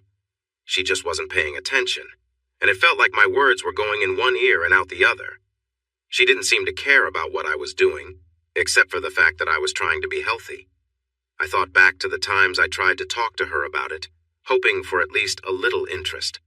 Instead, she would nod and say things like, yes. But I could tell she wasn't really listening at all. She was happily talking on, excited about her purchases, completely unaware that I wasn't invested in her excitement. To make things worse, the gift she got me was for runners, not for bikers like me. It was built to track footfalls, and there are no footfalls when biking. I could use some of the features, but honestly, my phone was better at it. If she had taken a moment to ask around or spend some time in the store, she would have realized that. But she didn't. That felt like a summary of our marriage. Do the minimum while pretending to care and find joy elsewhere. I had to remind myself that she at least thought to buy me a gift, but all I felt was sadness. It didn't seem fair to feel that way, but I couldn't help it. She was off enjoying herself while I was left feeling neglected, and the gift felt like a way for her to ease her own guilt rather than something meant for me. This seemed to be the pattern in our life for the last couple of years. I was trying to keep things alive with flowers, dinners out, and weekend getaways. I spent hours finding the perfect Christmas gift for her last year, searching through malls and finally choosing a diamond necklace and even lessons for us to try together. But despite my efforts, we did one lesson and never returned. I realized she never put in that kind of effort for me. Every year, she just asked me for links to things on Amazon, and that was it. There was no thought behind it. She just clicked a link and made the purchase without really considering what I wanted. Gift giving felt one-sided. Suddenly, a wave of sadness washed over me. It hit me that we were truly done. Everything I discovered pointed to the fact that she had already moved on. She might care for me in some way, but the person she truly loved was elsewhere. It felt like I was just a passing thought for her. That struck me hard. It made me realize how much I felt like an afterthought in this marriage. The tears came as I faced this painful truth. I'm not afraid to say it. I cried for our marriage, for the fact that it was over. I cried for letting it happen and not seeing it before it was too late. I cried for our children because divorce is never easy for kids. They would spend years wondering if it was their fault. And I cried for myself, for being let down by someone I trusted completely. Deanna looked confused. She could see I was upset, but she didn't understand why. At first, she tried to lighten the mood, saying weakly, "Hey, it's just a workout device. No need to cry, Ryan." I just stared at her, cried some more, and then suddenly got up and went to the bathroom. "Paula, take the kids upstairs. Watch something in your room. Your father and I need some time," she told our oldest, who was watching in shock. Paula gathered the others, with Jamie complaining because he was in the middle of playing Lego Star Wars on the Xbox. I could hear Deanna outside the bathroom. I was starting to calm down, breathing heavily as I looked at myself in the mirror. How did it come to this? My wife seemed willing to betray me and our family in the worst way. What do you do in a situation like this? How are you supposed to feel? How are you supposed to act? Some people might respond with anger and want to fight back. At times, I felt like that too, wanting to make others feel the hurt I felt. Other times, I just wanted to hide away and avoid everyone. It was clear that I didn't need to be around people to survive. But then I thought about my kids and the pain they would feel, realizing that no matter what happened, I would never really be free of Deanna. She would always be there, as their mother, reminding me of everything. I felt trapped. I felt angry.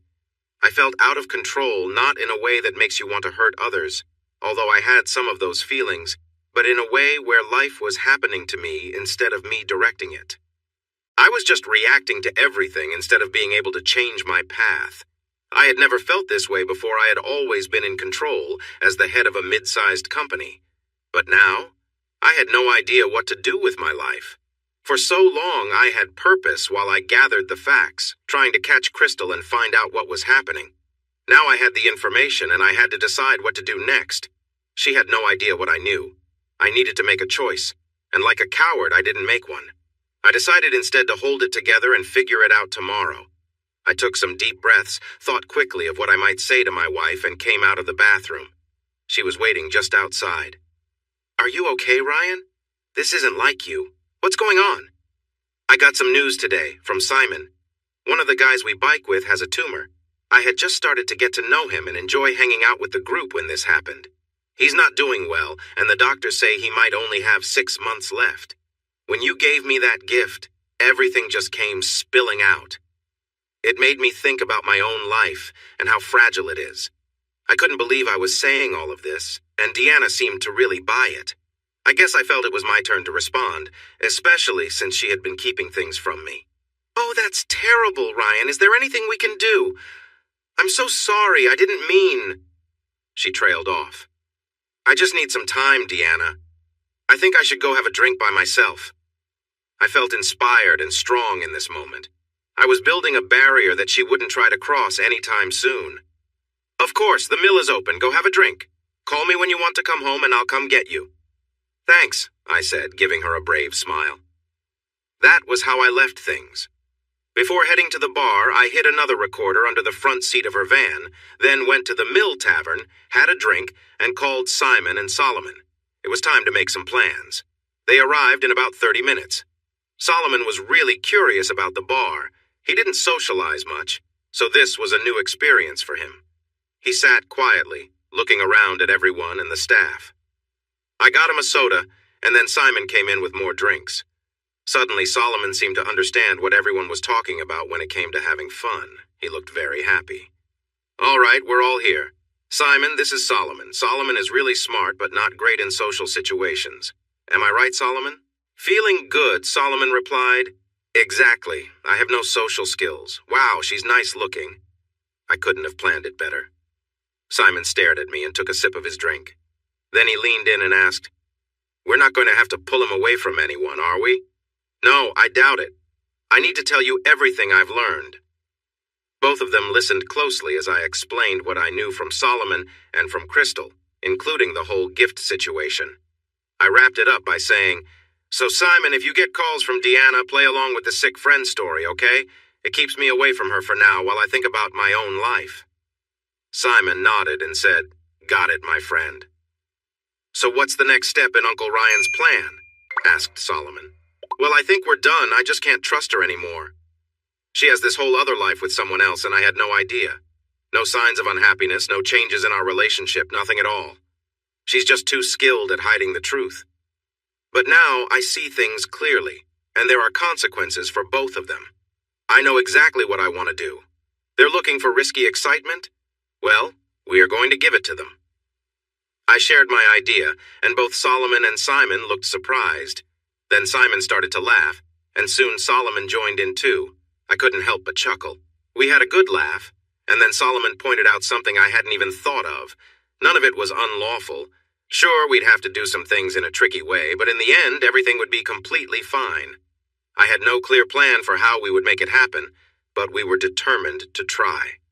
We spent the rest of the evening discussing how to go about it, what it would cost, and what each of us would do while making plans together. There was still a lot to put in place, and I was going to start the next day by seeing my lawyer. That night I went home, and thankfully Deanna was already asleep. I had called to let her know Simon was giving me a ride home so she didn't have to stay up. She sounded relieved, and I knew the day had been tough for her. I was sure she needed a good night's sleep to recover. Now that I had a plan, I needed to get things moving. I knew I had to separate from Deanna, and she had to understand some of my pain. She needed to face reality and realize that I wouldn't tolerate this anymore. It would be challenging to carry out some of this. Part of me was eager to see it all unfold, while another part felt sad and ashamed for wanting that. I wanted to protect the kids as much as I could, but I knew this was the real world. No matter what I chose to do, they would have to face a divided home. With that in mind, I might as well do it my way and find some satisfaction in it. The next morning, I got up early and left before the kids woke up. I knew Deanna would wonder where I was going, but soon I wouldn't have to answer her questions anymore. I went to breakfast at IHOP and called my company's lawyer, Jonathan Brudy. We had been friends for a long time. I had dated his wife before they got together, and I could tell he wasn't too happy about that.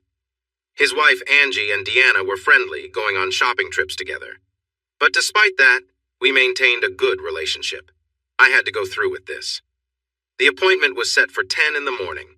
When I walked into his office, he greeted me with a big smile and warm handshake. He was likely pleased because I had sent a lot of clients his way for legal help. I explained why I was there, and his expression changed.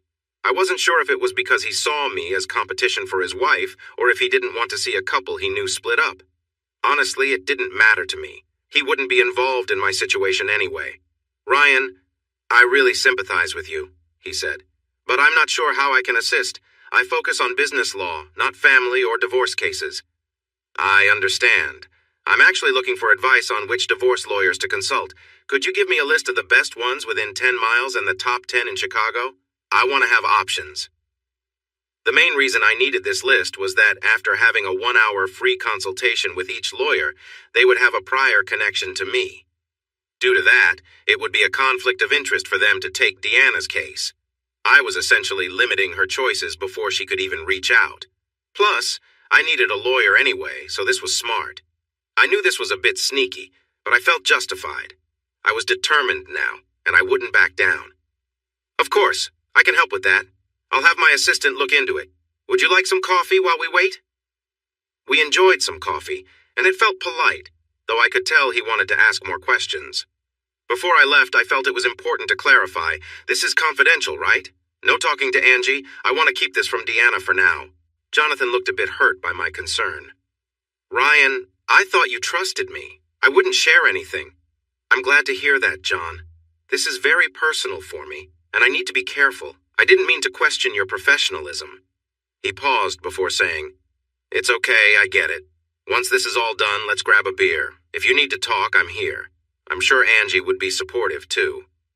That surprised me. Maybe I had misjudged Jonathan after all. But a small voice in my head worried, "Sure, and then Angie can tell Deanna."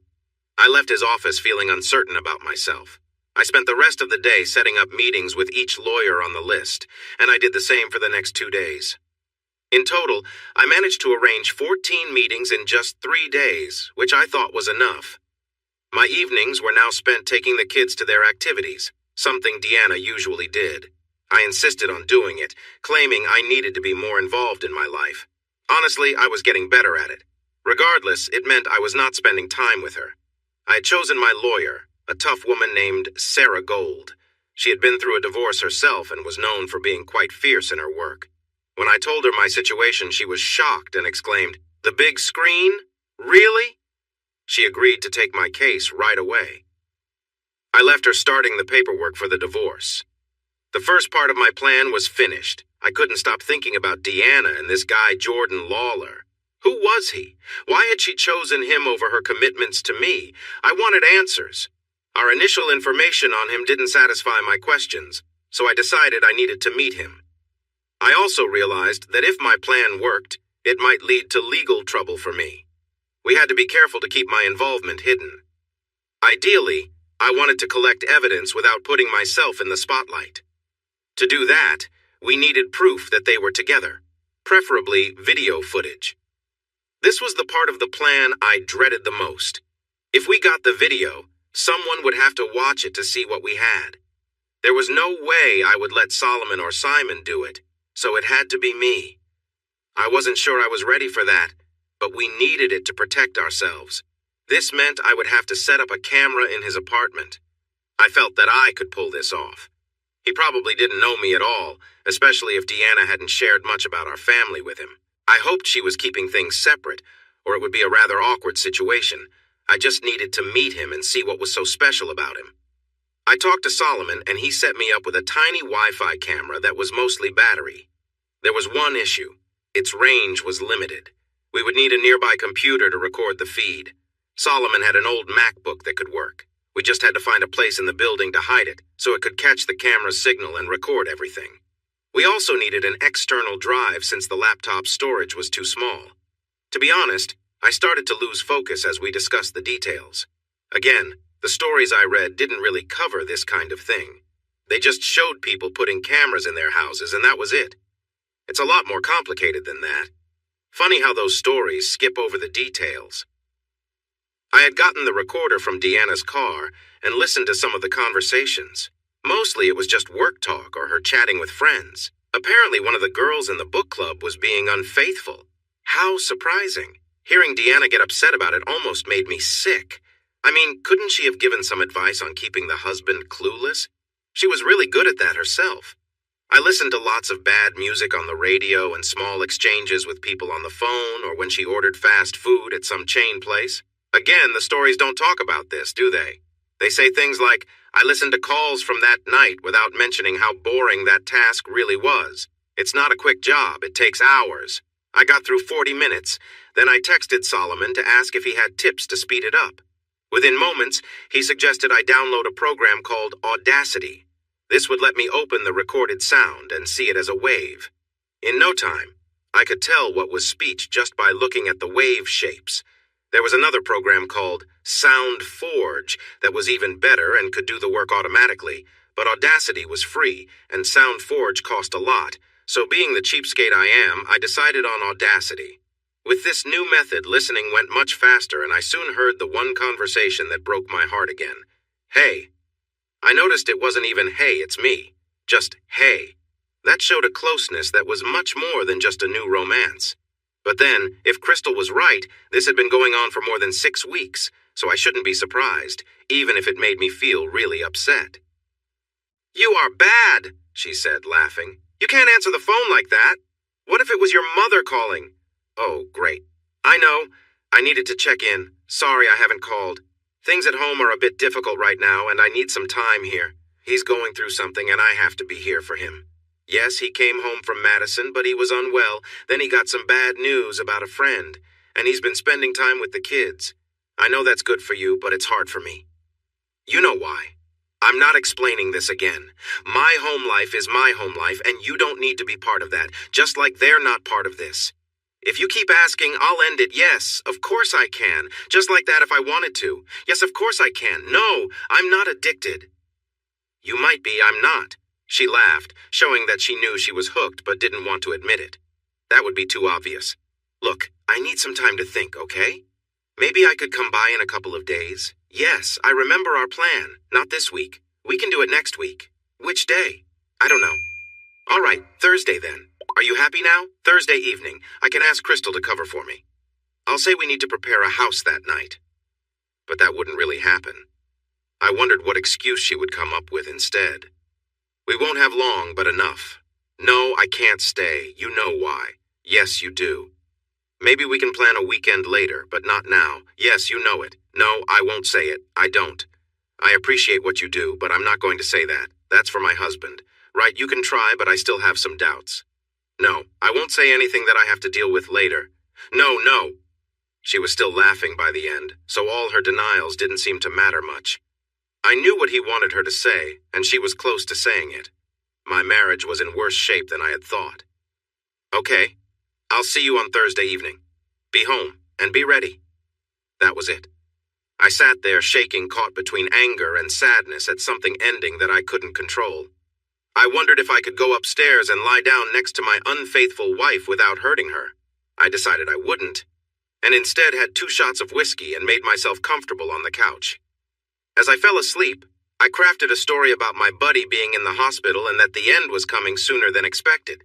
That should help me avoid talks about going to bed. The next day, I called Crystal and arranged to visit the man her friend was seeing. I needed to do it before Thursday, and with 2 days to spare, I felt confident. I planned to act as though I was from out of town looking for a place in Chicago and wanted to meet the owner to learn more about it before making a decision. Crystal thought it was odd. Usually people didn't want to meet the sellers, but in this case, it made sense. She agreed to set it up. I didn't ask about her or Deanna.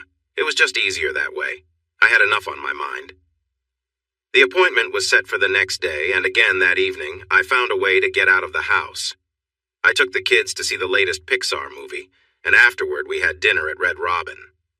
Deanna was okay with it since she had plans for the next evening. This gave her a rare chance to relax at home alone.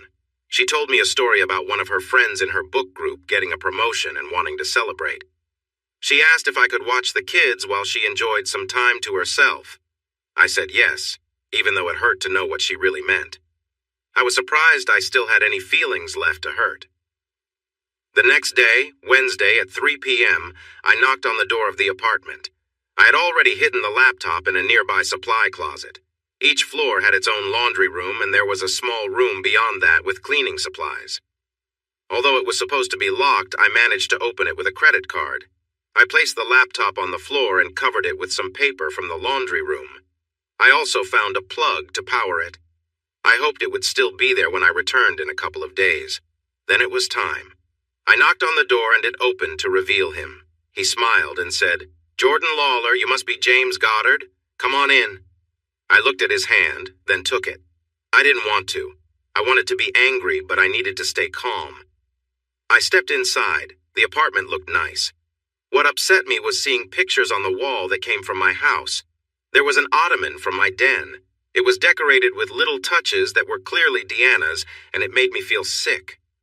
Jordan Lawler seemed to have a similar build to mine, but was younger, maybe 5 to 10 years. He had a friendly face, sandy blonde hair, a tan, and an easy smile. I didn't like him, but I couldn't say I was surprised. He showed me around, and I took out my phone, asking, "Do you mind if I take some pictures?" It would help me decide later. I was careful with my words. It was important to get permission to record in his apartment since my phone was capturing everything I said. It might not hold up later, but I thought it was worth a try. We explored the apartment, and I noted the view and the bedrooms. It was a 2-bath place, one in the hallway and one in the bedroom. When we entered the bedroom, I couldn't help but glance at the 4-poster bed, and my mind wandered to thoughts I really didn't want. Jordan noticed and said, "It's a nice bed, isn't it? I can include it in the price." I felt uneasy, and I had to control my urge to confront him. I decided to just imagine things instead. I forced a smile and said, "Oh, I'm sure." "Do you have a beer? I'm really thirsty. It would be nice to just sit here, have a beer, and think about living here. Oh, of course. Let me get one, he replied, rushing off. As he left, I couldn't help but think about where his kindness had gone. He was with someone else's wife. I took the chance to explore the bedroom, pulling a small camera from my pocket and setting it on a bookshelf in front of the bed. I hid the camera behind a little decoration, a black wired piece with glass beads that I had bought for Deanna during our trip to Vermont for our 4th anniversary. It felt like a reminder of what I was losing. I was heading to the living room when he returned with the beer. I looked at it and thought about leaving, but I really wanted to know more about him.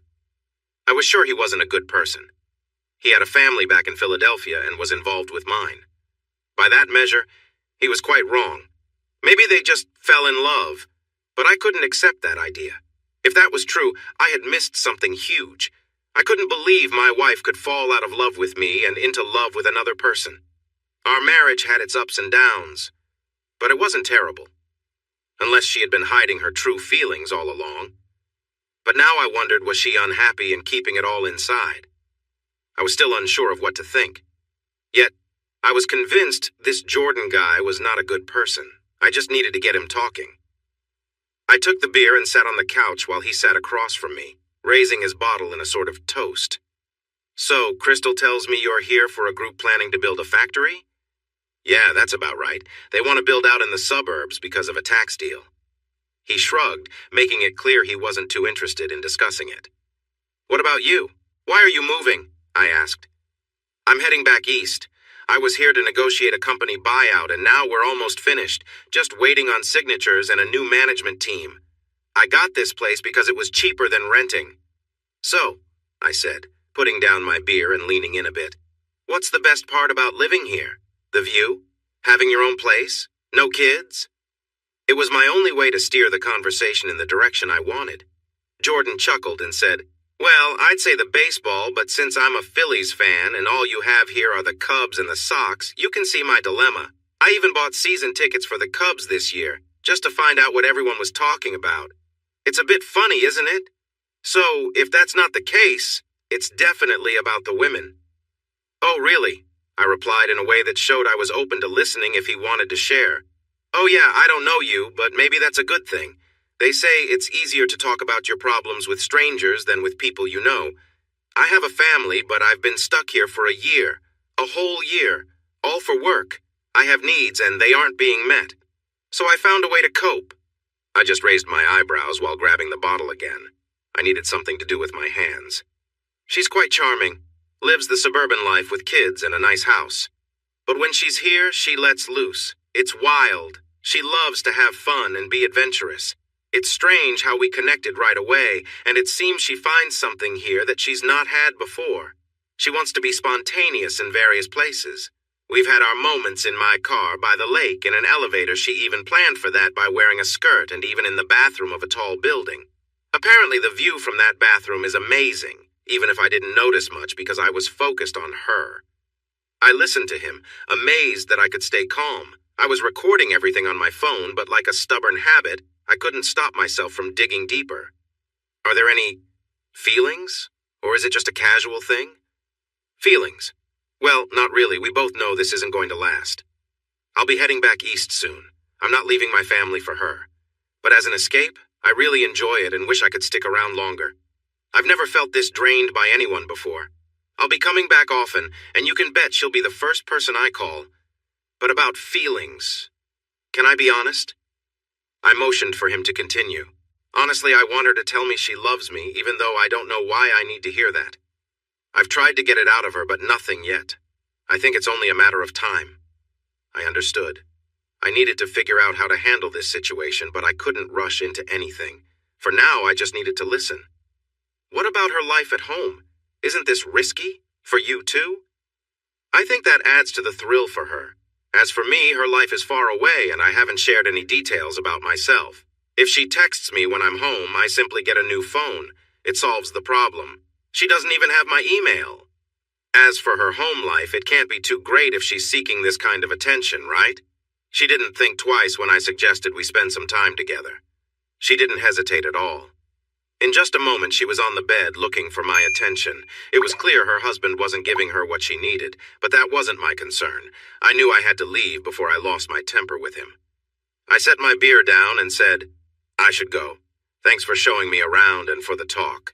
I'll think about this over the next few days. You'll hear from me soon." I meant it. I walked to the door and he followed me. Then he said something that really bothered me. "You know, I could probably set you up with her. You take the place and I bet I can get her to help you out too. Same deal." I couldn't bear to look at him. If I did, I knew I wouldn't be able to control myself. I couldn't afford to end up in jail for someone else's mistakes. I rushed to the elevator, feeling shaky. I needed a drink. I headed straight back to Crystal Lake and met Solomon at a bar near Main Street. He had already been there for a while. He was in good spirits, but had enough sense to stay focused. "So, I've been looking into, he said with a smile. "Have you?" I replied, ordering a large beer. Solomon often avoided being too clear in public. I found it a bit odd, but I needed his help, so I went along with it. "What have you discovered?" I asked. His grin widened. There were 4 empty beer bottles on the table, so he had reason to be in a good mood. "Everything is sorted out. It took a while, but I spoke to a few people in LA who know about this. I even did a practice run in San Diego to see if I could handle it. With the tools I have, everything worked perfectly. The software is impressive. It simplifies the whole process." "That's great," I said. Solomon didn't notice that I just wanted to drink because he asked, "Is everything set up?" My drink arrived, and I nodded before downing it in one go. Just then, Simon joined us at our table with a proud look. "Mission accomplished," he cheered, waving to the waitress. I raised an eyebrow, finishing my drink. "I found 3 of them at a bar downtown." "A bar? At lunchtime?" I asked. "They're that kind of crowd. I asked someone nearby, and they told me that's where they hang out." "Did you find our target?" I inquired. "Oh, yes. I found 3, and 1 was the guy we needed." "That's lucky," I said. We had a list of 7 names, but didn't know whom we were actually looking for. The waitress returned, and we ordered more drinks. More than you know. When I sat down and explained our plan, they couldn't stop laughing for 5 minutes. They're in a good position. What's even better is that another guy had an idea, and he's going to take care of it. Simon explained what the other guy suggested while our drinks arrived. When he finished talking, we all raised our glasses to celebrate.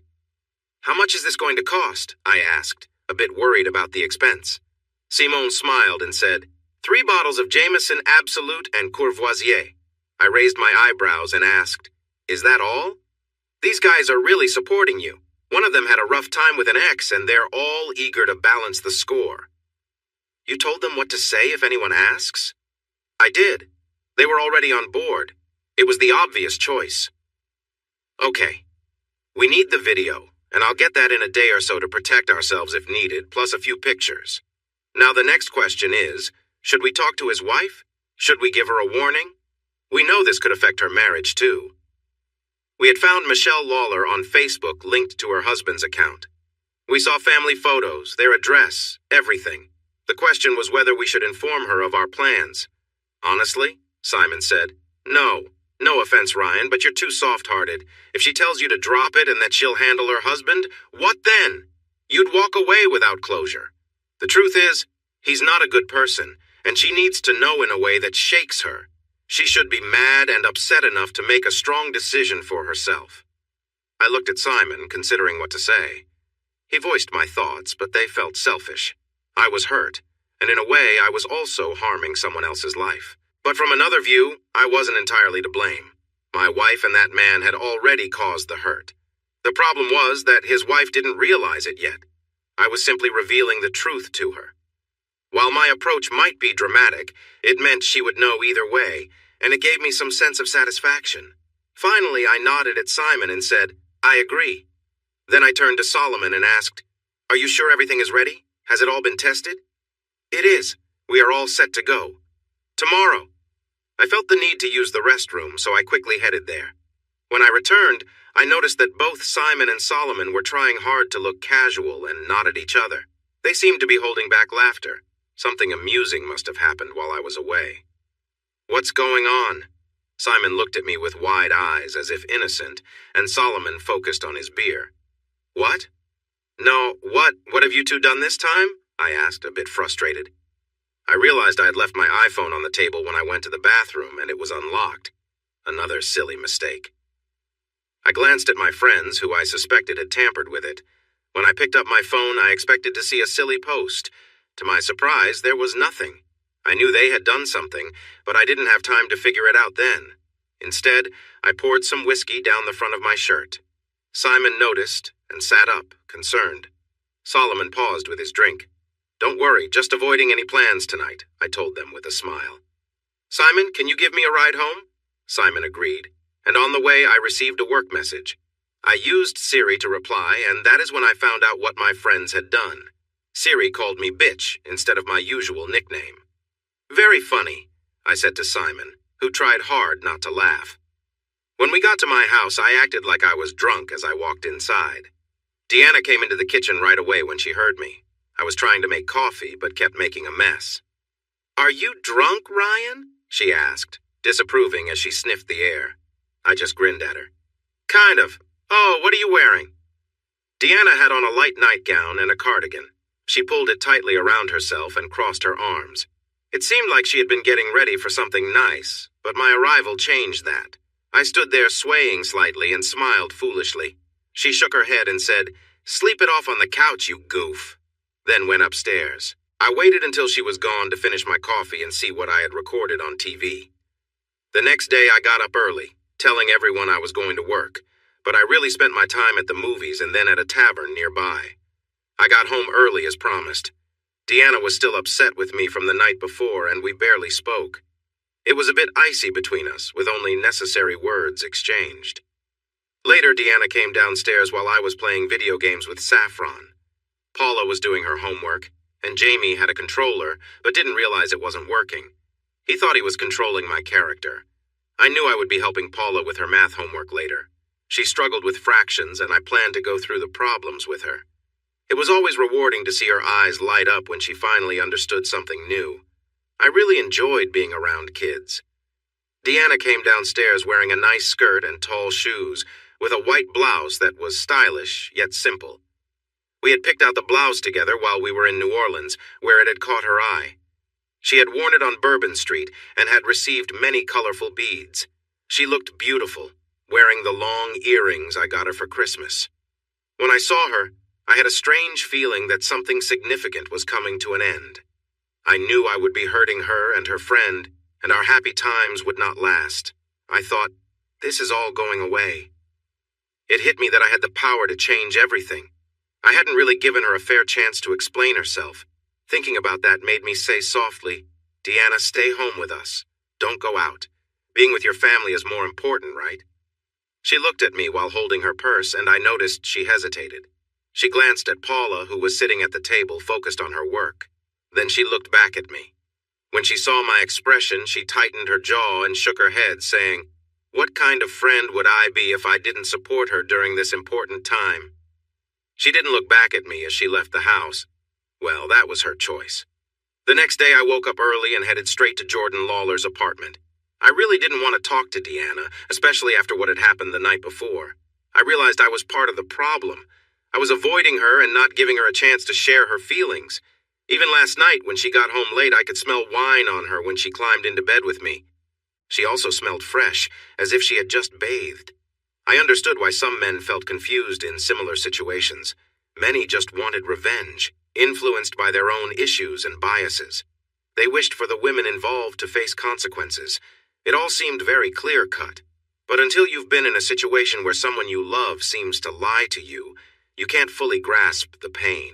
And still, she was the mother of my children, and she treated me well. She had even tried to share a closer bond with me. Even from the talks I had heard on the recorder and what Crystal and that terrible person Jordan Lawler had said, I could tell that she still cared for us. For me, the kids, and her life with us. But there was a whole other part of her life that we were unaware of. Honestly, if it weren't for that phone call from Simon, I would have never known. I have to admit that. I wouldn't have looked for it or noticed anything different. She treated me and the kids just the same. If I wanted, I could just walk away. She would never find out what I knew, and it would end when Jordan left for Philly. If I had wanted to, I could have gone out and done something similar. She wasn't in a position to object. Maybe that's what I should have done, gone out and had my own adventure, let her find out somehow and see how she would react to the betrayal. But I couldn't do that. I know what is happening. I know the truth.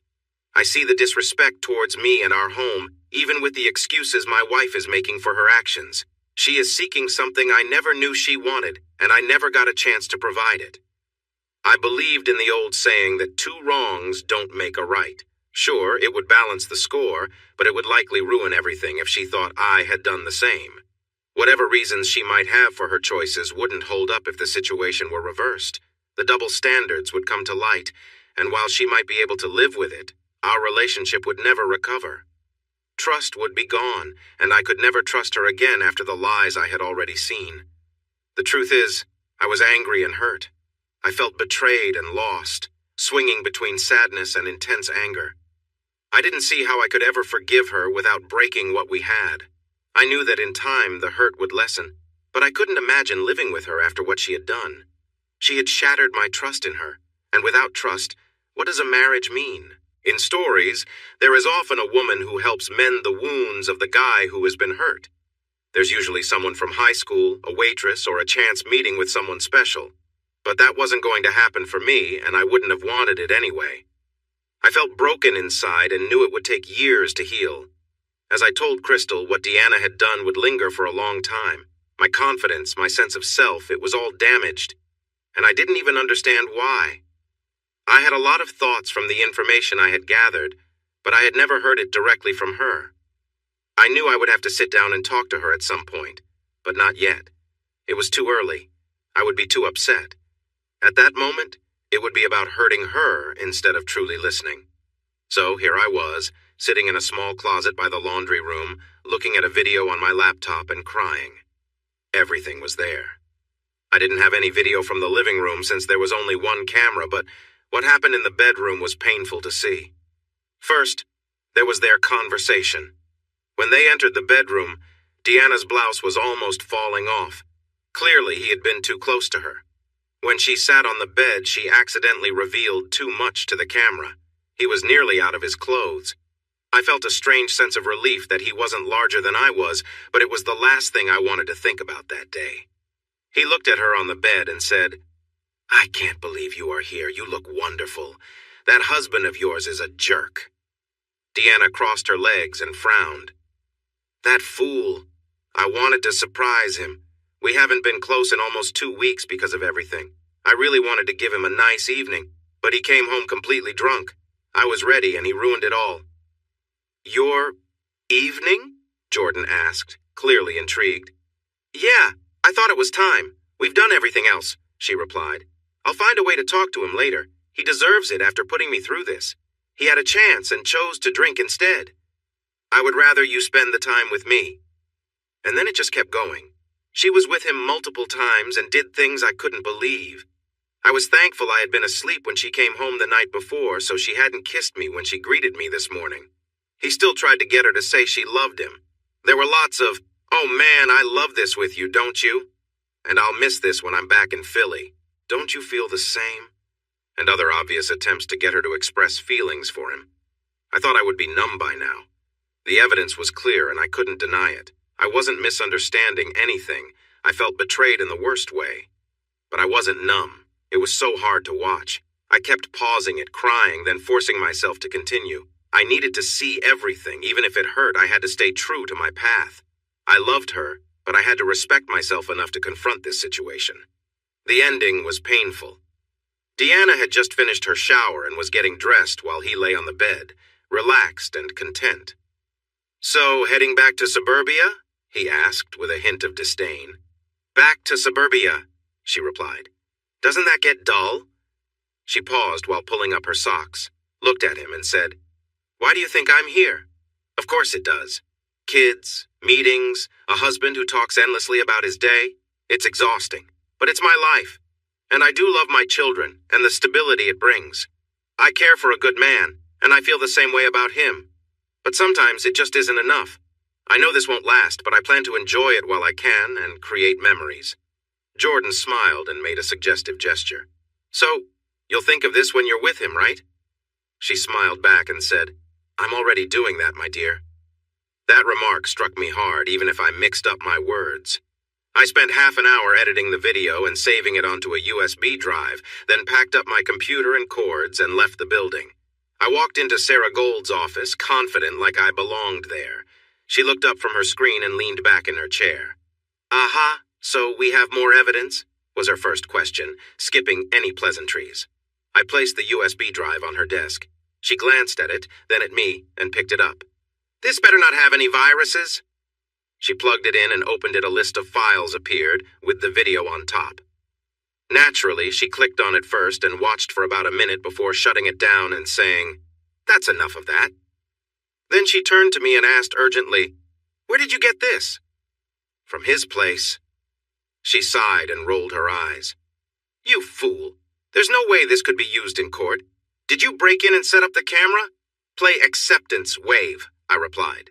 She selected that file and I appeared on the screen asking Jordan Lawler for permission to record at his home, with him agreeing. Smart move, Sarah said sharply, but a good lawyer will tear that apart. He wasn't granting permission for you to record his private life. Oh, I know, I said, taking a seat in front of her desk.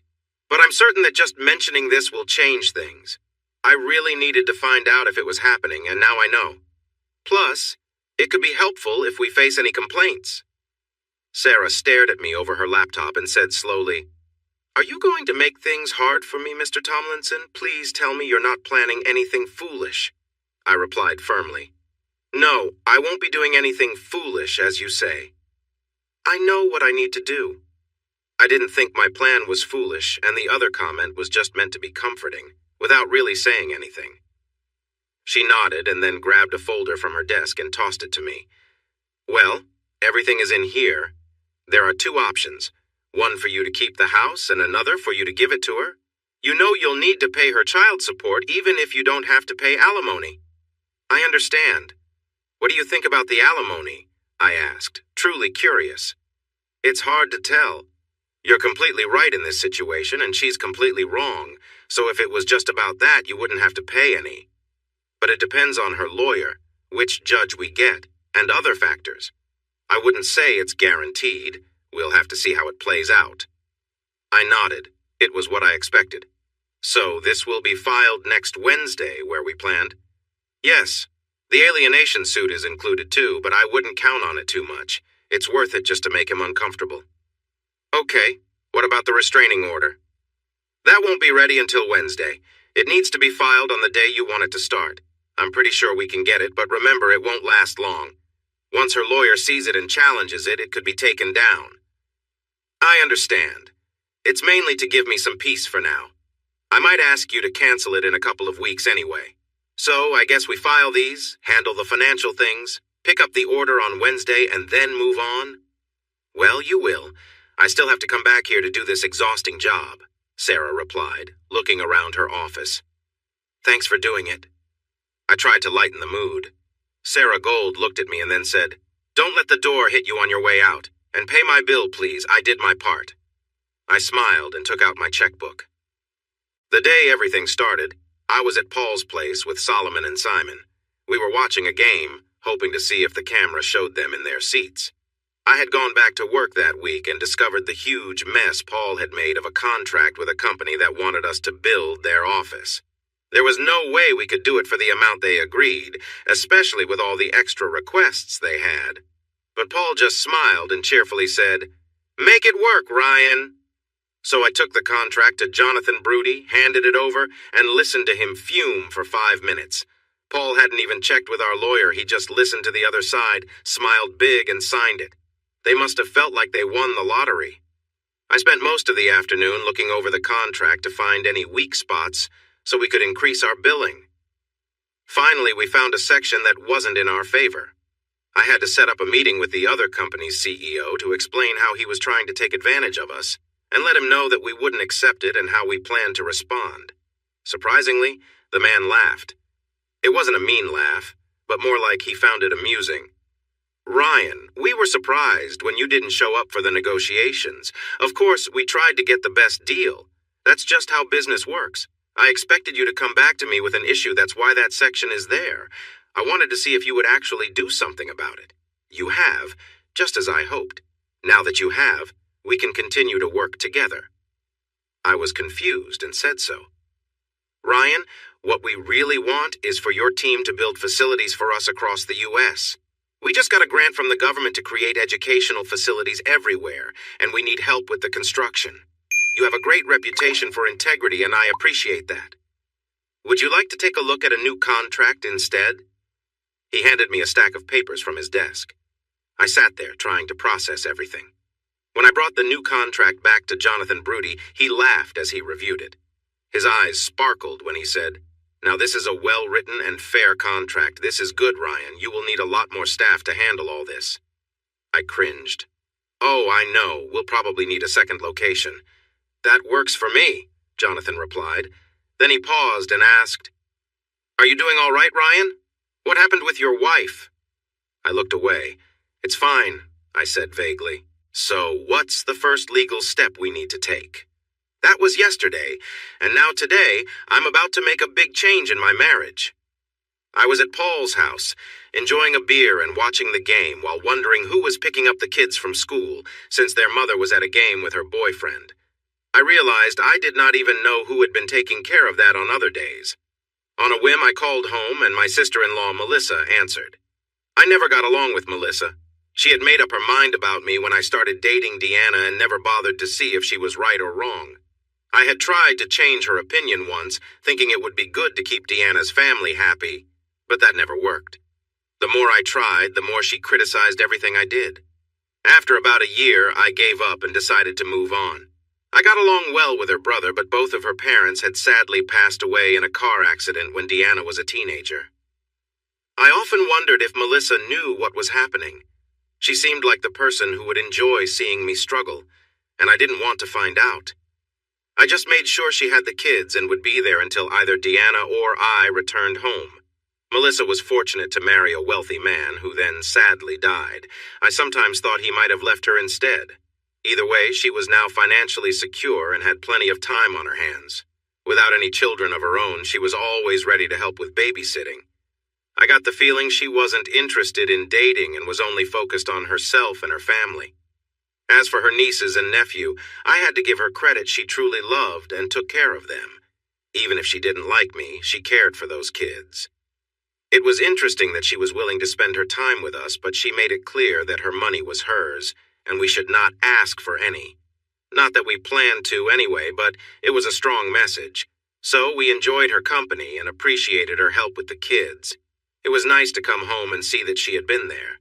The kids would ask why I wasn't home more and why I didn't teach them to play soccer, all thanks to Melissa's influence.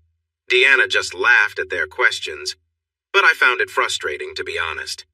Anyway, I talked to her for a few minutes, and before I hung up, I asked if she still had the extra room at her place. She said she did and wanted to know why I was asking. I hinted that she might be getting a roommate soon and left it at that. Then, it was game time, the bottom of the 6th inning. Solomon was on his laptop and looked at me asking if we were ready. I raised my finger and took out my phone. I couldn't believe I was giving her another chance. I called her number, and after a few rings, she answered. I could hear some noise in the background as she tried to keep the announcer's voice from coming through. "Yes," she answered sharply. "Deanna, what do you want? I'm with a client." "Come home, please. We really need you. Come home right now. Leave your client and come home." "Ryan, what's wrong? The kids are fine. Melissa is with them." "I know, I just called home looking for you. Where are you?" "Why does it matter to you? I'll be home this evening. What's so urgent that I need to leave right now?" "I just need you. I want you to come home. Please. For us. For me." "Ryan, I'm in the middle of an important meeting. I can't leave now. I'll be home this evening. We can talk then. Whatever it is, it can wait." She hung up the phone. Tears rolled down my face as I nodded at Solomon. Simon placed his hand on my shoulder and reassured me, "This is what needs to happen, my friend. Everything will be okay." Solomon began typing and said, "We've been connected since the game started. I can see the director's commands." On the TV, the game was on, and suddenly the stadium's big screen displayed a message during a break in the action. "Hey, folks," it announced. "Remember these two from a couple of weeks ago?" Then it showed a quick image of my wife and Jordan with a label saying Kiss Cam at the bottom. "They are back here today." This is where it got complicated. I had asked Simon to talk to the cameramen whose names appeared in the credits of the last game and explained our plan. One cameraman agreed to help us. We requested that when the Jumbotron mentioned this couple, he would find them with his camera and zoom in on them. This was our challenge. There were 7 cameramen in the stadium, and we didn't know which one was facing where Jordan had his tickets. He was the one we needed the most. Luckily, one of the other cameramen laughed and said that when the big screen started to show that couple, he would zoom in to ensure the details were shared on the national feed.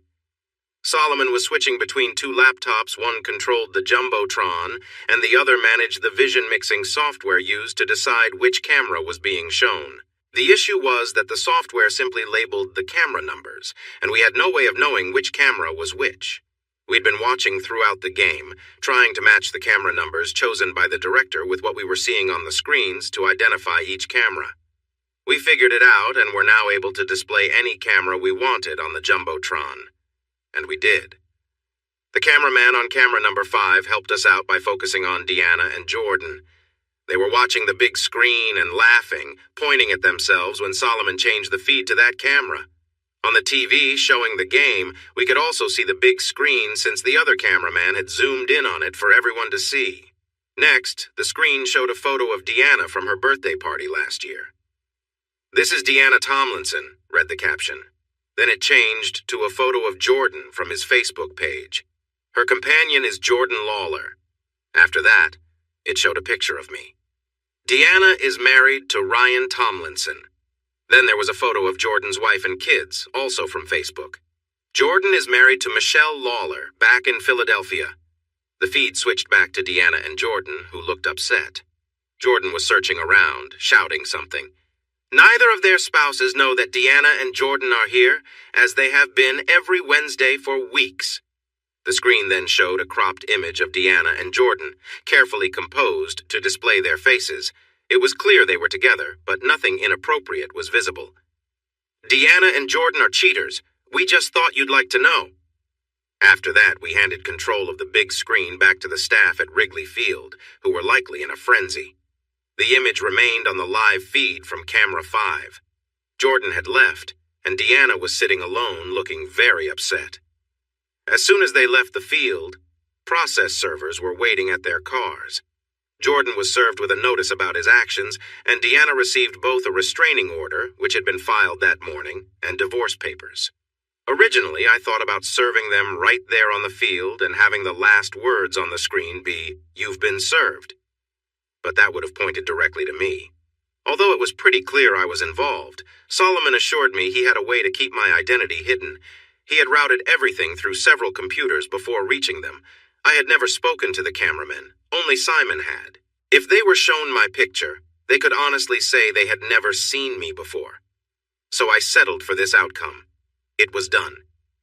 I spent the day closing accounts and canceling credit cards, leaving only the main account open because Deanna relied on the debit card linked to it. I took my name off the account to avoid any alerts. That was that. I turned off my iPhone, nodded to my 2 partners in this plan, and left saying, "I need to finish fixing the locks." I got home in about 20 minutes, and when I walked in, Melissa was upset.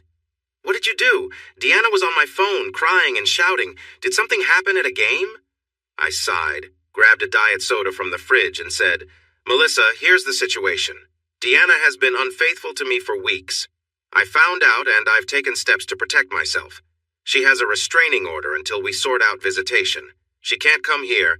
I've packed her stuff and put it in the garage. That's why I mentioned needing a new roommate. She won't be living here." Melissa was really angry, but I sensed some understanding in her, too. She muttered, "Why can't people just be faithful?" Then she nodded and said, "I'll handle her. You'll need to talk to her." "I know, just not right now. I'm still too upset. When she gets here, give her the bags and tell her she can't come inside. If she tries to, I've already changed most of the locks. I just need to finish the garage door. Besides, if I need to, I can call for help, and she'll end up spending the night away. She doesn't want that. She's been through enough today. The divorce details are clear in the paperwork, and I'm being fair, so she should accept it." Melissa sighed, then did something surprising. She hugged me. I was taken aback. "It's terrible, isn't it?" I looked at her and nodded. Tony, her husband, was unfaithful all the time. No one knew. I stayed because I loved him and, well, the money. But it really messes with your self-esteem and how you treat others. I'm so sorry, Ryan. It's so frustrating that my sister would do this. I just can't understand. She loves you and enjoys her life here with the kids. She tells me that all the time. What's going on? I don't know either, Melissa. Maybe she'll explain when she's ready. I really have no idea. For the next hour, Melissa and I talked like we never had before. I learned that her trust in men was gone because of Tony's actions. I didn't think she liked me anymore by the end, but at least we understood each other better. And that counts for something, right? Then Deanna showed up and chaos began. She tried the front door but found it locked. Then she moved to the windows and started banging on them, calling my name. Melissa went outside to try and calm a very upset Deanna, who was yelling for the kids. I had already told the kids to stay upstairs. I explained to the kids that Mommy had done something not so good and that she was going to stay with Aunt Melissa for a while. I reassured them that they would still see her a lot, just not at home for now. I also mentioned that Mommy might feel sad and might raise her voice sometimes, but that was okay. It was just her way of showing feelings, kind of like when they hurt themselves. It took Aunt Melissa nearly 30 minutes to calm Deanna down so she would stop banging on the windows. I heard the garage door open and the sound of bags being taken out, and then Deanna came back, looking through the kitchen window. I stood in the doorway so she couldn't see me, but I could see her. "Ryan? Ryan, is that you? I need to talk to you. Please, Ryan, please. You can't take my kids away from me, please." I couldn't help but laugh a little when I noticed she was only worried about the kids. She wasn't thinking about me or what had happened. She just wanted her comfortable life back. I stayed quiet and watched her as she looked around, probably hoping to find me. She must have thought I would be there since Aunt Melissa was around and the kids would be too. "Ryan, please. It was nothing. I love you, Ryan. Only you. You have to believe me. I need to talk to you, please." I didn't move, and after a few minutes, Aunt Melissa came over and gently led Deanna away, talking to her quickly. I heard the cars start up and saw Aunt Melissa's car drive off, which was smart since Deanna wasn't in the best shape to drive. That was the last I saw of Deanna for 3 weeks. Not that she didn't try to reach out. She called, texted, and emailed often. She didn't seem to care about the restraining order. Honestly, I wasn't going to enforce it. It felt more like a gesture to me. After 2 weeks, I actually had it removed once things calmed down. I just hadn't gotten around to informing her. 2 weeks later, my lawyer, Sarah Gold, called to tell me that Deanna had hired her own lawyer using Aunt Melissa's help. He was reportedly a low-profile lawyer, which didn't bother me. But Deanna was firmly refusing to agree to a divorce or any separation. She wanted to have visits with the kids, which I was okay with since I had lifted the restraining order. She also wanted to talk with me. I knew this was coming, and I recognized that I would have to allow it. I wanted to understand her reasons, but I realized I needed more time to process everything first. Maybe now was a good time. Life had become a bit calmer. Deanna had seen the kids, Aunt Melissa had taken them over to see her, and we had started to find a routine again. The kids were still asking me a lot of questions about where Mom was and why she wasn't home, but they were also carrying on with their lives. So I asked Sarah to prepare everything and let her know that the restraining order was lifted. We could set a time for Deanna to come by and pick up anything from the house that I might have missed. We decided to meet at Red Robin at 3 p.m., hoping it would be somewhat quiet. I didn't want to do this in front of lawyers or at home, so Red Robin it was. Plus, it was nice that they had a bar there. I arrived first, sat down, and had a beer. Within 5 minutes, Deanna walked in. She was always on time. She wore a long dress that caught my attention. Even with her puffy eyes, she looked nice, and it tugged at my heart. She smiled a little shyly and said, "Starting early, I see?" while pointing to my beer. "You've driven me to this," I replied, trying not to sound too bitter. Her smile faltered, but she worked to shake it off as she sat down across from me.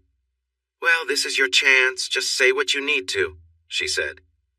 I wanted to learn more, but I wasn't going to push her with questions. "Okay, here goes. First, I am truly sorry. I can't understand why I did what I did. I must have lost my mind. I interrupted her. No, you weren't confused. You chose to betray me, our marriage, and the kids. You knew exactly what you were doing. You even had your rules to protect yourself at home. You weren't lost at all. You knew what you were doing. She looked at me, surprised. I realized she didn't know everything I had found out. I know what you mean. I just don't know what made me act this way. I love our life. I love our kids. I love you. You are such a good person. I know what I did was wrong, but I don't truly understand why. I have some ideas. For one, your sudden thrill-seeking. I don't understand why you didn't come to me. Why didn't you talk to me? I thought we were okay and you wouldn't need to look elsewhere. But maybe I just don't know. You've been talking to Crystal. That sounds like her. How do you think I found out what was happening? She sat quietly, taking this in. That makes sense. She didn't want to cover for me, and that's why I lost my job. You knew, right? After the stadium incident, she asked me to gather my things from the places I staged. She said Royalty Realty didn't want people like me who got too much attention. I left my things at Jordan's place. I really didn't want to go back there, and I knew he didn't want to see me either. The only time we talked, he called to yell at me because his wife is leaving him. She must have found a video of us, and that was the end of it. He blames me, I blame him, and it feels like a silly cycle we can't escape. Deanna never used bad language, so hearing it from her was surprising. Can I get a drink? She asked. Sure, I replied, and signaled the waitress. Deanna ordered and then sat quietly until her drink arrived. He went crazy when he saw your picture on the scoreboard at the stadium, she said. He recognized you from when you came to see his apartment. In that moment, he knew everything was going to come out. He got really upset, swore a lot, and then just left me there. I sat and cried, understanding what it all meant. After that, I went to my car and found this girl waiting for me. She was chewing gum, looking very casual, and she asked my name and handed me an envelope. Deanna paused as a tear rolled down her cheek. She wiped it away and took a deep breath to steady herself. I told myself I wouldn't cry. I didn't think you deserved that. What did I deserve, Deanna? What do I deserve now? I asked gently. I didn't want to yell at her. I felt there was no point. Better than me, that's for sure, she said quietly, looking down. I just stared at her. I wasn't going to argue, but I didn't have much to say either. There was a long pause as she tried to find the words. I had a speech already, everything I wanted to say, but now that I'm here and you're over there, you seem so steady and I feel like a wreck. She took another deep breath. Okay, let's get to it. First of all, you're not just a messy suit. Well, maybe you are, but you're way more than that. You're a great father, a wonderful man, and any woman would be lucky to have you. Don't listen to what Crystal says. She's just upset that her marriage is falling apart and is looking for attention in all the wrong ways. Before she let me go, we talked about what was happening in our lives. She helped me see things I had been ignoring. The main thing you should know is that you didn't do anything wrong. I take full responsibility. Don't let this hurt how you see yourself because of my mistakes. I didn't agree with her, but I felt I needed to say something. Easy for you to say you're not the one who was betrayed. Do you know what that feels like? It makes you question everything you've ever done. You look back and judge yourself for it. You don't know what you did wrong or what you didn't give. I'm sorry I wasn't enough for you, or you wouldn't have looked for someone else. Tears started to flow again, and she said, her voice shaky, It hurts me to see you like this, Ryan. I can't believe I did this to you. You are such a wonderful man, in every way. The only failure is me, for not seeing what I had. No, that's not right. I knew what I had, and I loved it. I still do. The kids, our home, our lives. It's what I always wanted. But somehow it wasn't enough. I didn't even realize I felt that way until Jordan showed up. I was happy and content. Then this chance appeared. I thought I could manage it without you knowing. It felt new and exciting, like I had a secret. I know how foolish that sounds now, but those feelings were real. I ignored the consequences of my actions, but at the time I was caught up in it. That's my failing, not yours. Please understand that. You did nothing wrong. In fact, you did more for my happiness than anyone else has. The flowers, the attention, it all matters to me. And still, it wasn't enough. I don't know what would have been enough, Ryan. I think I just got weak, and things spiraled out of control. I never brought home anything from him, though. I promise I didn't share anything with him that I didn't share with you. Apart from something physical, I said with bitterness. Oh no, you know about that too? I nodded quietly, letting the moment sit between us. Yes, he did get something. I wanted to keep it for you, but you were not yourself that night. But I wasn't being fair. That moment after coming back from Madison was planned, wasn't it? You knew? You just didn't want to be close to me. How could I have missed that? I thought there were other reasons, like you said. I could see the realization wash over her. Don't be so hard on yourself, Deanna, I said dryly. You tricked me for a long time. Consider it a lesson learned. She snorted a little. Then she asked, her voice tight. Did you really have to call me out at the stadium, on the big screen? You couldn't have waited until later? You had to put me in that position? This was classic Deanna, trying to make sense and shift blame, which was a pattern in our relationship. It bothered me how she could turn things around so easily, but I wasn't going to let that happen now. Did you really have to betray me like that? I replied with a sharp tone. She looked away. Point for me. Then she turned back, her eyes wide with a new thought. All that guilt over my choices. It's something I need to work on. That was you, wasn't it? She doesn't think clearly enough to come up with those points. We both know she's been acting out for years. Everything she told me, that was you? You reached her, didn't you? I just looked back at her. There wasn't much to say. We stayed quiet for a moment, locked in a stare. Then I took a chance. Deanna, I said, asking the one question I really needed to know. It was the question I promised myself I wouldn't ask. But now we were here, and she didn't seem ready to share it. I had to know, even though I feared the answer. What was your relationship with Jordan Lawler? What did you feel for him? You say you love me, but you haven't mentioned how you felt about him. She bit her lip and tears welled up again. I don't know. Honestly, I don't. We seemed to be drifting apart, you and I, too much going on, not enough joy. Then he showed up. It started as a casual thing, but I spent time with him. He's a nice guy. I didn't understand why he was unfaithful to his wife, beyond what he told me about their situation. I didn't think about it too deeply because then I would have to think about why I was with him, and I didn't want to face that. I just wanted to enjoy it. But we became close. We shared things. When I was with him, I was fully there, if you know what I mean. There were no other friends around, just us, without any distractions. You naturally become closer to someone like that.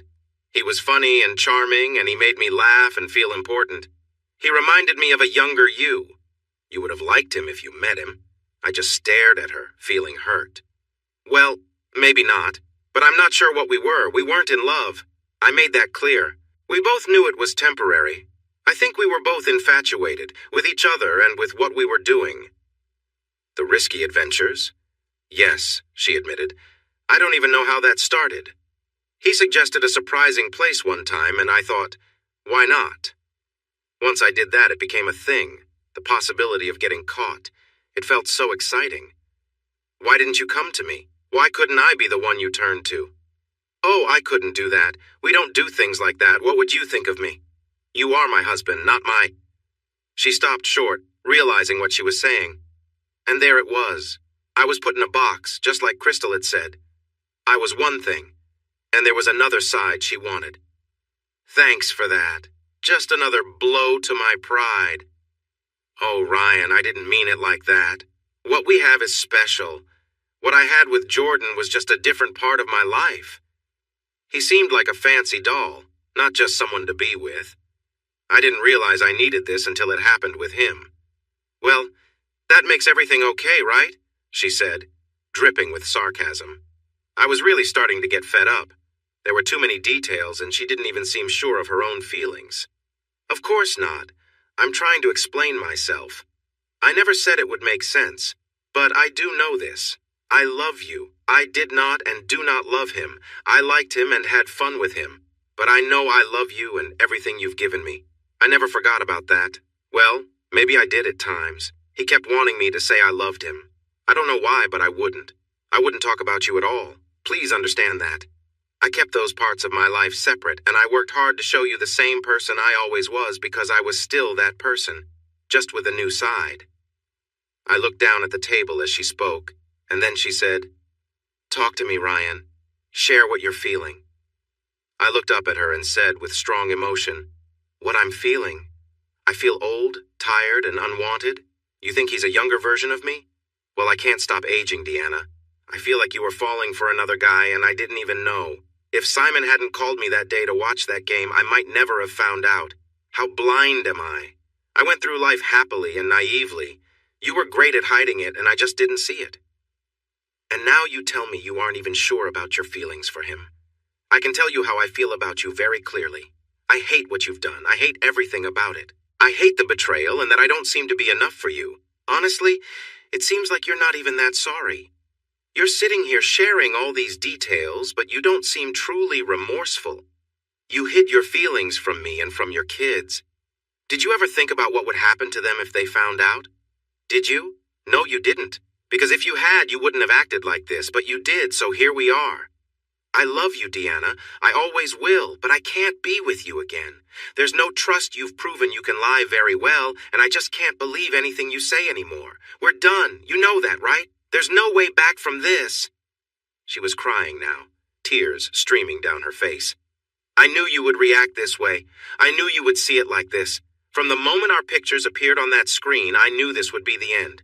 I can't honestly blame you, but I don't want our lives to end. I love you and can't function properly without you and the kids. I want another chance. Please tell me what to do. Tell me what you need to move past this. Hurt me, punish me, do whatever you want, but don't cut me out. These 2 weeks have been the hardest of my life. I have not stopped crying. Melissa found me a counselor, and I have started seeing them. But it will take time for me to understand everything. I just don't see how I could have kept this up for so long. That isn't like me. But I need you. I need you next to me at night, holding me so I feel safe. I need your laughter. I need everything about you, Ryan, and it hurts so much that I messed it all up and I don't have it anymore. I know you need me too. Yeah, well, I'm spending a lot of time trying to move on from that need. You really hurt my heart, Deanna. It's broken, and I don't feel like fixing it right now. Oh, please, Ryan, I just need a way to reach you. I'm so sorry. I'm sorry for everything, for what I did, for hiding it, for how you found out, for whatever made me do it, everything. I can't believe I acted that way. Tell me what you need from me. I need to be away from you, Deanna. The pain is still too fresh, and you are too good at lying. You have things you want that I can't give you, and you need to move on with your life, too. We have the kids, and we can be okay as co-parents. I won't keep them from you. No matter what else happened between us, you are their mom. Oh, and I checked. They are mine. That made her cry even more. She sobbed. Of course they are. How could you even think otherwise? I just looked at her as she continued to cry. Deanna, if you are seeing a counselor, I'll support that. I hope you find some closure. If you need me to forgive you, then fine, I can do that. I forgive you. Whatever you think you need forgiveness for, I will give it. But I won't forget, and I need to focus on my own life, away from someone who doesn't respect it. No, she said simply. What? I replied. I don't know what else I can give you, Deanna.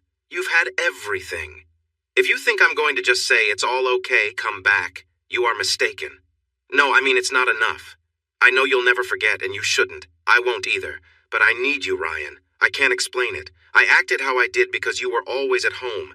If I had truly believed there was a chance you would find out and leave, it would have stopped right away. I was too confused in the moment to see what I was doing. But I need you. I need the kids, our life, and I'm going to get it back. I don't know how, but somehow I will figure out a way to be in your life again and make you happy. I couldn't see how that could happen, but I felt like that was her problem to figure out. Let her believe what she wants. It can't hurt me anymore. Good luck with that, Deanna. I glanced at my watch and said, I need to pick up the kids. I'll see you later. I left a 20 on the table and got up. Deanna sat there in tears, and I felt my heart break one more time. Epilogue. Something else happened, but it wasn't a fairy tale ending or the arrival of someone special who made everything better. Deanna and I did our best to co-parent, at least on my end. I tried to be friendly and ensure she spent equal time with the kids. Kids are tough, but I knew Paula was especially affected by our separation. One day she directly asked me, "Is Mom seeing anyone else?" I just smiled at her and said, "No, sweetie, she's all yours." That wasn't entirely true, but I didn't want to hurt a 12-year-old any more than necessary. I have no idea if Deanna is dating. She claims she isn't and that she's waiting for me, but I can't trust what she says anymore. I don't have the time or energy to check. She still invites me for dinner, but I'm not ready for that yet. I've been to counseling a few times, mostly to share my side. I made it clear that I wasn't trying to get back together. I just wanted someone to understand my life and my experiences with Deanna. I haven't gone on any dates. I don't get why people think that after a marriage ends, women will be eager to date. It seems to happen in many stories where once a guy is single, women line up to date him. In my reality, things just carried on. Adriana remained difficult, and if anyone was arranging dates, it certainly wasn't for me. Work continued. A new plant opened, and Paul became the chairman of the board, a role that kept him busy but out of trouble. I did become the CEO. Just kidding. The board put the position up for bids, and now there is someone 10 years younger than me, with less experience and sometimes just as foolish as Paul, taking the lead. I did get a pay raise, though he doesn't know it, but I earn more than the CEO.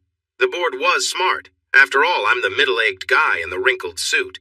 The new CEO has much better hair than I do. So that's where we are now. About a month after everything happened, I received a letter from the legal team for the Cubby Bears. They invited me to a meeting at Wrigley Field, suggesting I attend to avoid any legal troubles. With such a generous invitation, how could I say no? So there I was, sitting in their conference room, looking at all the signed jerseys on the wall, thinking about what would happen next. Maybe they wanted to ask me to play. Then John Upton, the head of Wrigley Field, walked in wearing a nice suit and sat down across from me. He leaned back in his big chair and stared at me, and I tried hard to look relaxed. He started, "So, Mr. Tomlinson, can you give me one good reason why I shouldn't sue you for what you did?" "Oh, I can come up with something," I replied, trying to sound confident. That was a lie. I felt pretty nervous. A criminal case would require proof against me, but in a civil case, I needed to show that it wasn't me without any doubt. Honestly, I couldn't do that because I knew I had been involved. "Look, if you could prove anything, I wouldn't be here talking to you, right? You would have just filed the case. The truth is, while I appreciate the effort someone put in, I can't take credit for it. Plus, if you sue me, it becomes public knowledge. You faced enough embarrassment already. If you lose the case, then what?" That was about all I could think to say. I hoped it would be enough. John Upton was a big man with silver hair and glasses that made his eyes look bigger as he looked at me. "I see," he said. "So we're taking this route, are we? All right. Ryan, can I call you Ryan?" I nodded. "I need to make an example of whoever did this. Someone broke into our computer system. While that's not a serious crime and the FBI is involved, they aren't too interested since nothing was stolen and no threats were made. I need to ensure this doesn't happen again. The only way to do that is to make an example out of you. Don't you agree?" I couldn't help but laugh. It all seemed so reasonable. But I didn't agree, and I told him so. "I think you're just inviting more trouble for yourself, but I have something for you." I opened my briefcase, took out a folder, and slid it across the table to him.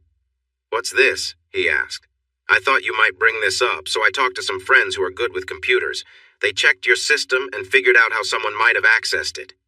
There's a report inside that you could share with your IT team to help make your system safer." "And you just happen to do this out of the kindness of your heart?" John said, sounding sarcastic. "Try to see it from my perspective. What would you do if you were innocent? I'm just trying to defend myself." John looked at me with an expression that showed he was thinking over what I had said. "Well, that's useful. Do you have anything else to add?" "Yes, I do." I handed him the thumb drive with the video of Jordan and Deanna. "This is a video of the couple. If you face a lawsuit for defamation, you could consider revealing this. Remember, it's only defamation if it's not true, and this certainly is true. We were wondering about that. Your actions have made this a possibility. If we don't get sued, it's only because we are fortunate. It turns out I can't even let go of any of the cameramen since they are not actually our employees. They work for the TV distribution company. I had a serious talk with them to see if they knew this was coming. They looked surprised. When I asked them why they chose that couple, they asked what I expected them to do given what was on the screen. One of them remembered where they had been before and just zoomed in there. He was trying to get me to admit something I hadn't done, but I stood firm. I haven't done anything, and I'd appreciate it if you would stop suggesting otherwise. Remember defamation? He sighed and kept glancing at the file I'd given him. Then he set it aside, took off his glasses, and said, "Okay, Ryan, let's be honest. You're here because I wanted to understand who you are. I've looked into your background, and it seems you're a decent man trying to raise 3 kids with your ex-wife. You've treated her better than she deserves, and I don't want to harm your life unless it's justified. And it's not justified. So, this conversation ends here. But don't let it happen again, Ryan. You've used up your chances." He picked up the thumb drive and the folder and turned to leave. He said, "You can find your way out. And Ryan, it gets better. There are other women out there. Believe me, women who won't hurt you. I found one. You can too." With that, he left, and I was left there, thinking about what to do next in my life. The man fiddled with the microphone, tapping it and testing the sound in that annoying way some people do. There was a camera on a tripod next to his chair, aimed at the chair where the woman was sitting. After making a few adjustments, he seemed satisfied and took off the headphones before settling into his chair. "Okay, Deanna, we're ready. Just to confirm, are you really sure about this? I still think it might be too soon.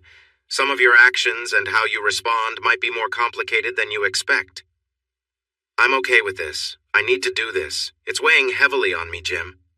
I can't sleep at night because I haven't talked to Ryan. I need to tell him what happened, how I feel, and how much I love and miss him. I have to do something, or I feel like I'm going to lose my mind." The older man in the checked shirt and worn cardigan sitting across from her smiled kindly. "Yes, Ryan mentioned that you can be very determined sometimes, focusing so much on one thing that it keeps you from seeing the bigger picture. I wonder if that is part of your struggle, Deanna."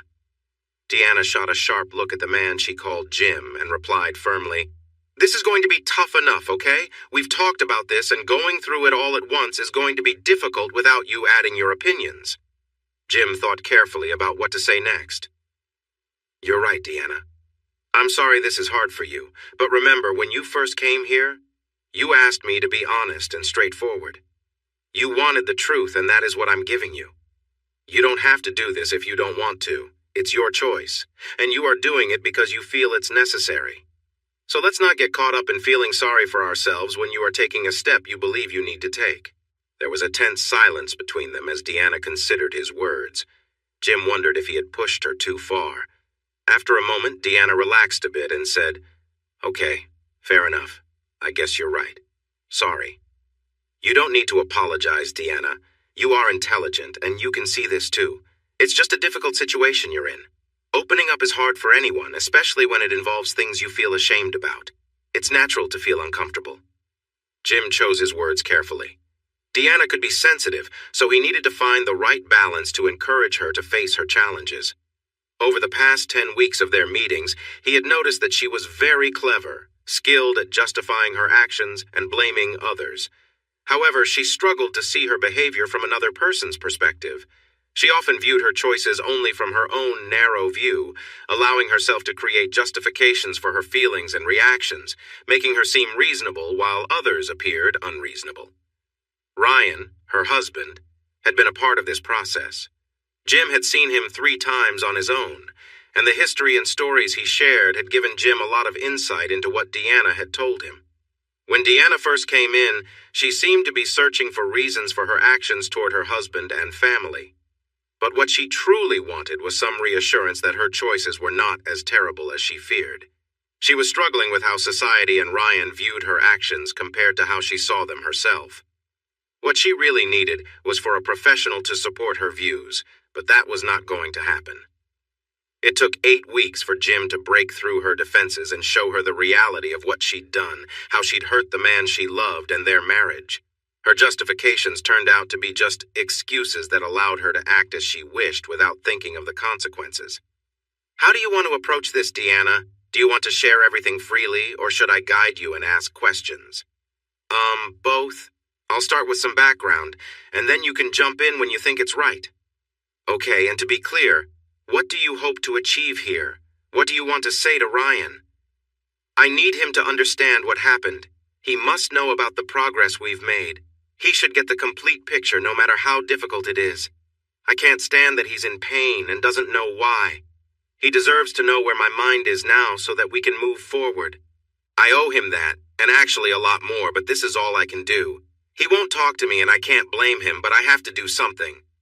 Got it. So you want to lay everything out clearly, both your past and how you feel now? Is that right?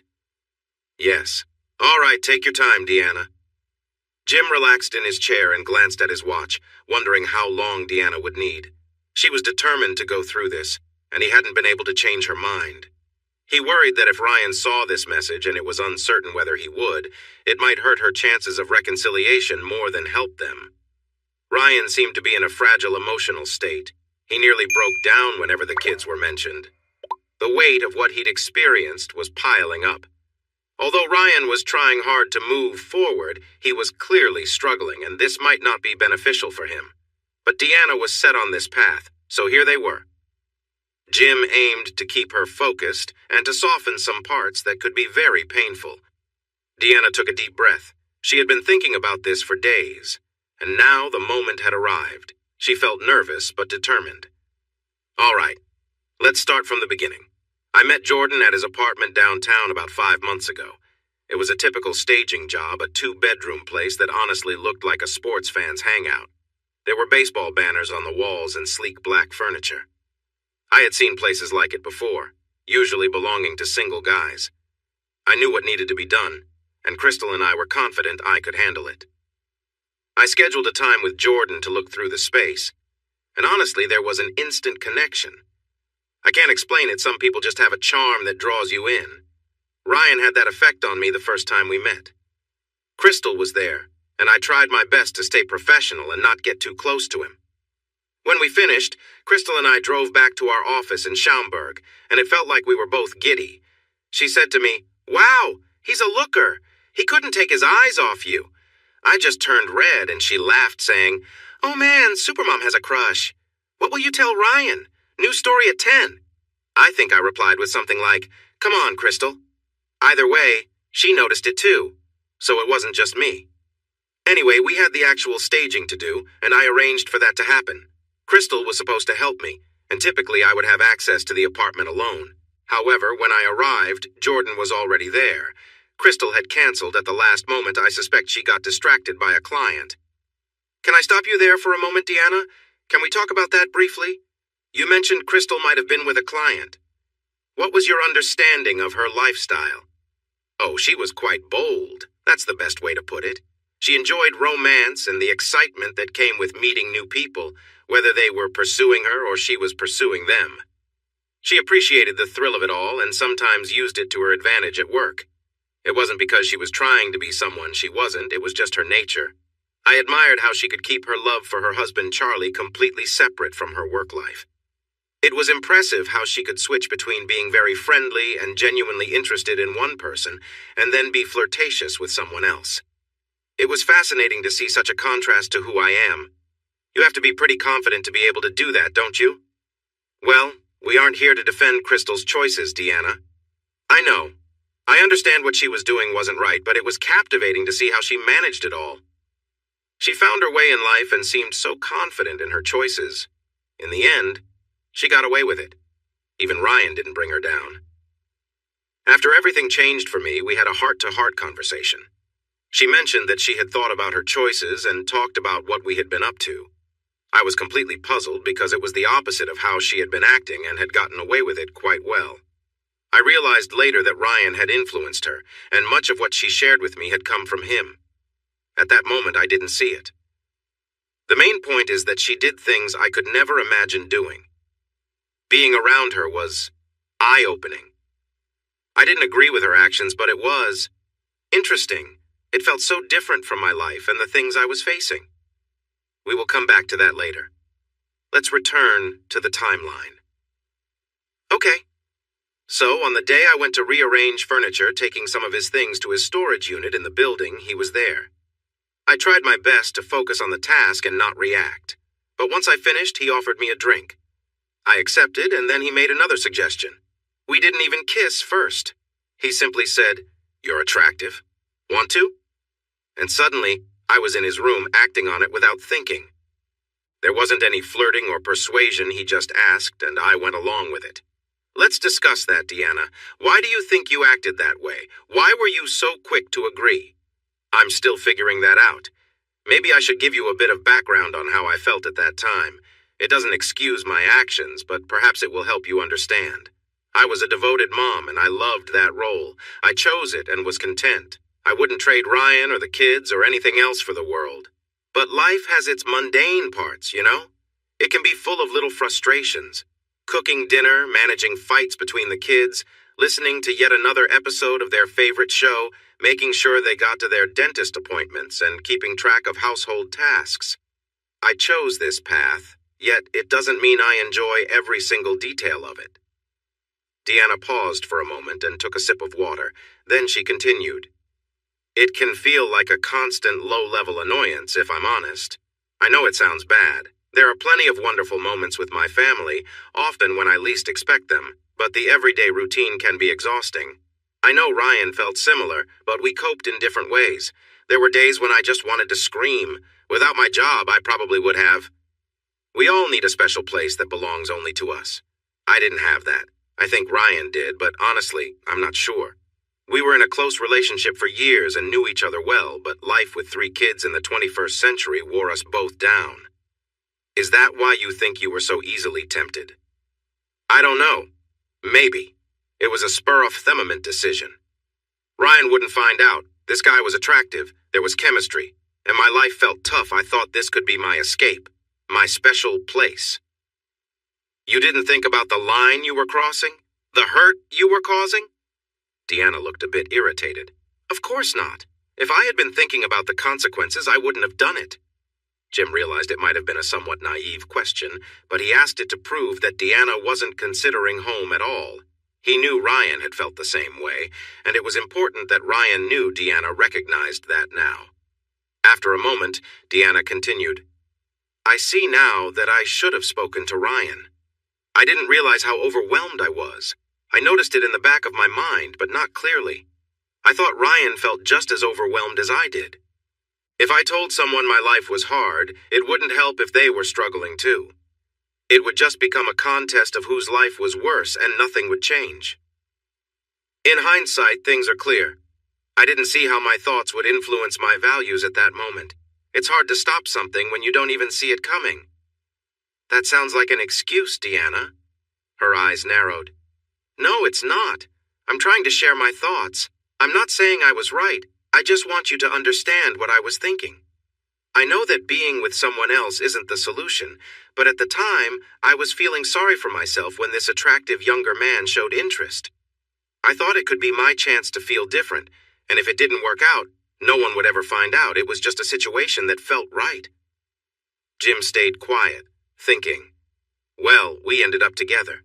That's the truth. It was good. Not amazing, but better than what I had recently. It's hard to explain. I know I have to do this, but it's tough. I feel like I'm hurting Ryan even more by being honest, but I need to be true to myself. Ryan and I had a decent relationship. It wasn't very frequent. I wished it happened more often, and I think he did too, but when it did, it was nice. At the beginning of our marriage, we tried different things, but as time went on, you know how it goes. When we finally had a moment, we were both often tired. We still cared for each other, but the chances weren't as many, and it seemed to fade a bit. I don't believe Jordan was better than Ryan or anything like that. To be honest, I barely paid attention to those details. It was more about the excitement. It was unexpected, thrilling, and it just felt good. Deanna stopped, shaking a little. Jim looked at her, curious. Honestly, unless there's a big difference, most women don't focus on those kinds of details. It really doesn't matter if one is a bit larger or smaller. What matters is the connection and experience. After it happened, we were both just lying there, and I didn't feel guilty. I thought I should check the time so I could get back home to pick up the kids from school. It was as if it had occurred and I needed to protect myself from any trouble that might come from it. I felt almost no guilt. At least not then. I just got up to shower and Jordan cracked jokes. It sounds silly now, but it helped me relax. They were so simple. I remember one, how do you communicate with a fish? The answer was drop it a line. I know, it's funny, but it worked. I laughed and felt better. After I showered, Jordan offered me some water and we talked. There wasn't that usual awkwardness you feel after a first encounter, you know? I don't know if it was me or him, but it felt easy. He made me laugh and he didn't act possessive or controlling. I was just there. Then I went home, and that's when the guilt set in. What felt strange was not that I had been with someone else. I know how simple those moments can be. It was more about the fact that I had met someone I liked, and Ryan and the family didn't have anything to do with that. It was like I needed something just for myself, but I felt really torn about it. Of course, I promised myself I wouldn't do it again, like many people do after their first time. And I meant to keep that promise. But life doesn't always go as planned, does it? I thought Ryan would notice, so I tried to stay away from him while still being a loving wife. Have you ever tried to manage that? It's impossible. I tried to make things right with Ryan that night. I cooked him his favorite dinner, and even though we didn't get intimate, I wasn't going to put him in an awkward position, and I couldn't let him find out about my day. We did share a tender moment the next night. I felt such relief in his arms afterward, knowing that our connection was still strong and I hadn't ruined my marriage. I had worried that I might want Jordan more, but Ryan proved to be just as special to me. I remember lying there, eyes closed, listening to his heartbeat, thinking of home, the kids, and all the reasons I loved my life with Ryan. And yet you went back? Of course. Jordan called a few times with excuses to see me. He complained about the new couch I bought, saying it wasn't comfortable. It was obvious, but since it was my job, I went to meet him. I tried to take Crystal with me, but she was busy. When I arrived, Jordan's idea of proving the couch was uncomfortable was to take me by surprise. I didn't put up much of a fight. Deanna gave a small, sad smile. I got some scratches on my thighs. I wore long skirts and pants for days until they healed. I have no idea how Ryan didn't notice. And that started everything? I think so. Something changed in me that day. I stopped resisting Jordan and accepted what was happening. On the way home, I decided to keep things separate like I saw Crystal do. I made some rules for myself. Jordan would never get more from me than Ryan would. For every time I saw Jordan, I would make sure to spend the same amount of time with Ryan. I wouldn't bring anything from my encounters home. I wouldn't share anything about my home life with Jordan. No comparisons allowed. If he ever said anything negative about Ryan or my family, I would leave immediately. I would keep my lives separate. No phone calls. If he called while I was at home, I would ignore it. Everything would happen away from my home, and I thought it would only last a few weeks before the excitement faded, so I could return to my normal life holding on to those memories. After the second time before I left, Jordan and I went out for coffee. He shared that he was married and had been feeling lonely while in Chicago for a year. I had caught his eye, and there was a spark. He looked straight at me and assured me that it would never be more than a fleeting connection. He loved his wife and wouldn't leave her for me, nor did he want me to feel that way. This was entertaining, but I knew it couldn't be anything more. He would be moving back to Philadelphia later this year, and that would be the end of it. He kept saying he was not a threat to my marriage. What we had was just fun and excitement, nothing deeper. Deanna shrugged. It all sounded fine to me. I didn't want to get caught up in feelings I couldn't manage. But I did like him. I have to admit that. He was easy to talk to, nice to look at, and funny. I didn't realize until later that what I liked about him reminded me of Ryan when we first met. When I realized that, things started to get confusing for me. Jim gently interrupted. We will get back to that, Deanna. Let's keep going with the story. So we met once or twice a week when I was in town. He took me to a baseball game at Wrigley Field. It was enjoyable. About 2 weeks in, Crystal took me to lunch, sat me down, and asked directly what I was doing with Jordan. I was surprised. If she knew, I must have been much less careful than I thought. We had lunch together, and I decided to tell her. If anyone would understand, it would be Crystal. She just sat there shocked. She said something like, I thought you were Mr. Perfect, and I answered something silly like, not today. But she figured it out. She gave me some advice on keeping it hidden from Ryan, like turning off my phone and always having a plan for when I was with Jordan. Honestly, she could write a book about how to keep secrets. One thing I remember is she looked at me and asked, "Is Ryan really that bad that you need this guy?" I mean, I always thought Ryan was kind of dull, but I didn't think he was that bad. Is he that poor at intimacy? I really had to defend him, saying that no, he was great. My life was good. I just needed something different. I liked Jordan. She made several comments about remembering that it was just fun, not love, and I waved her off. Anyway, I carried on. I found that I could keep things separate in my life. It felt like I was two different people. I was one person with Jordan and the wife and mother I had always been at home. Being that person at home was much easier. Knowing I had this other part, this secret that was just mine, felt like something was missing was finally filled. I could be everything I had always been and be happy with it. It's funny, but having this made me really appreciate what I had at home. Looking back, it seems strange because what I was doing could ruin everything. Yet at the time I kept thinking, I wonder how long this will go on. Finally, I have what I need. I didn't even think about what that really meant, how it reflected where I was mentally and what I believed I needed. I just remember feeling grateful for Ryan, how wonderful he was as a father, his gentle humor, and how much he loved me. I remember thinking that I needed to do more to show my appreciation. I tried a few times by buying him a gift or something, but it never felt quite right. When Jordan left, I thought I should take Ryan on a vacation, just the two of us. I wanted him to connect with me the way I was trying to connect with him. She took another sip. Looking back, it seems a bit silly, but that's how I felt back then. So, how did things change?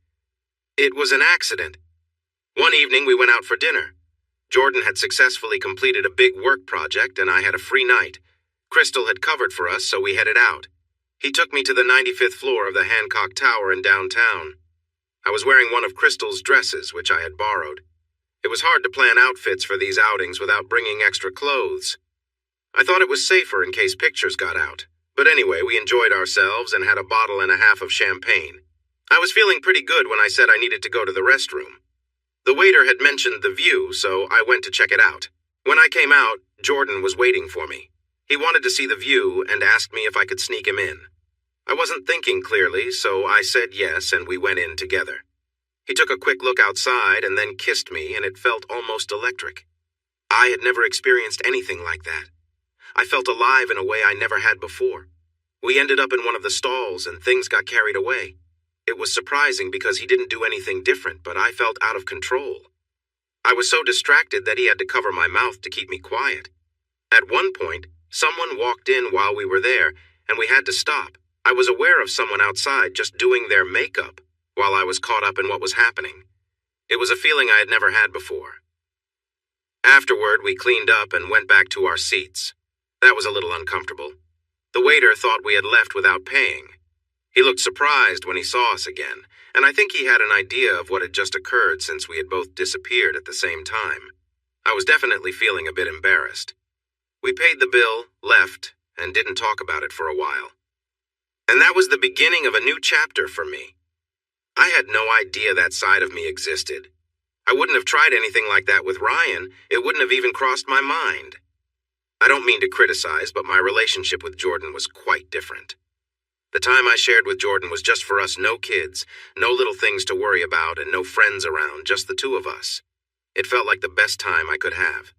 We had a good connection, and sometimes we tried adventurous things. Considering my life so far, who wouldn't want that? It was my escape back then. That's how I saw it. I remained the same person at home.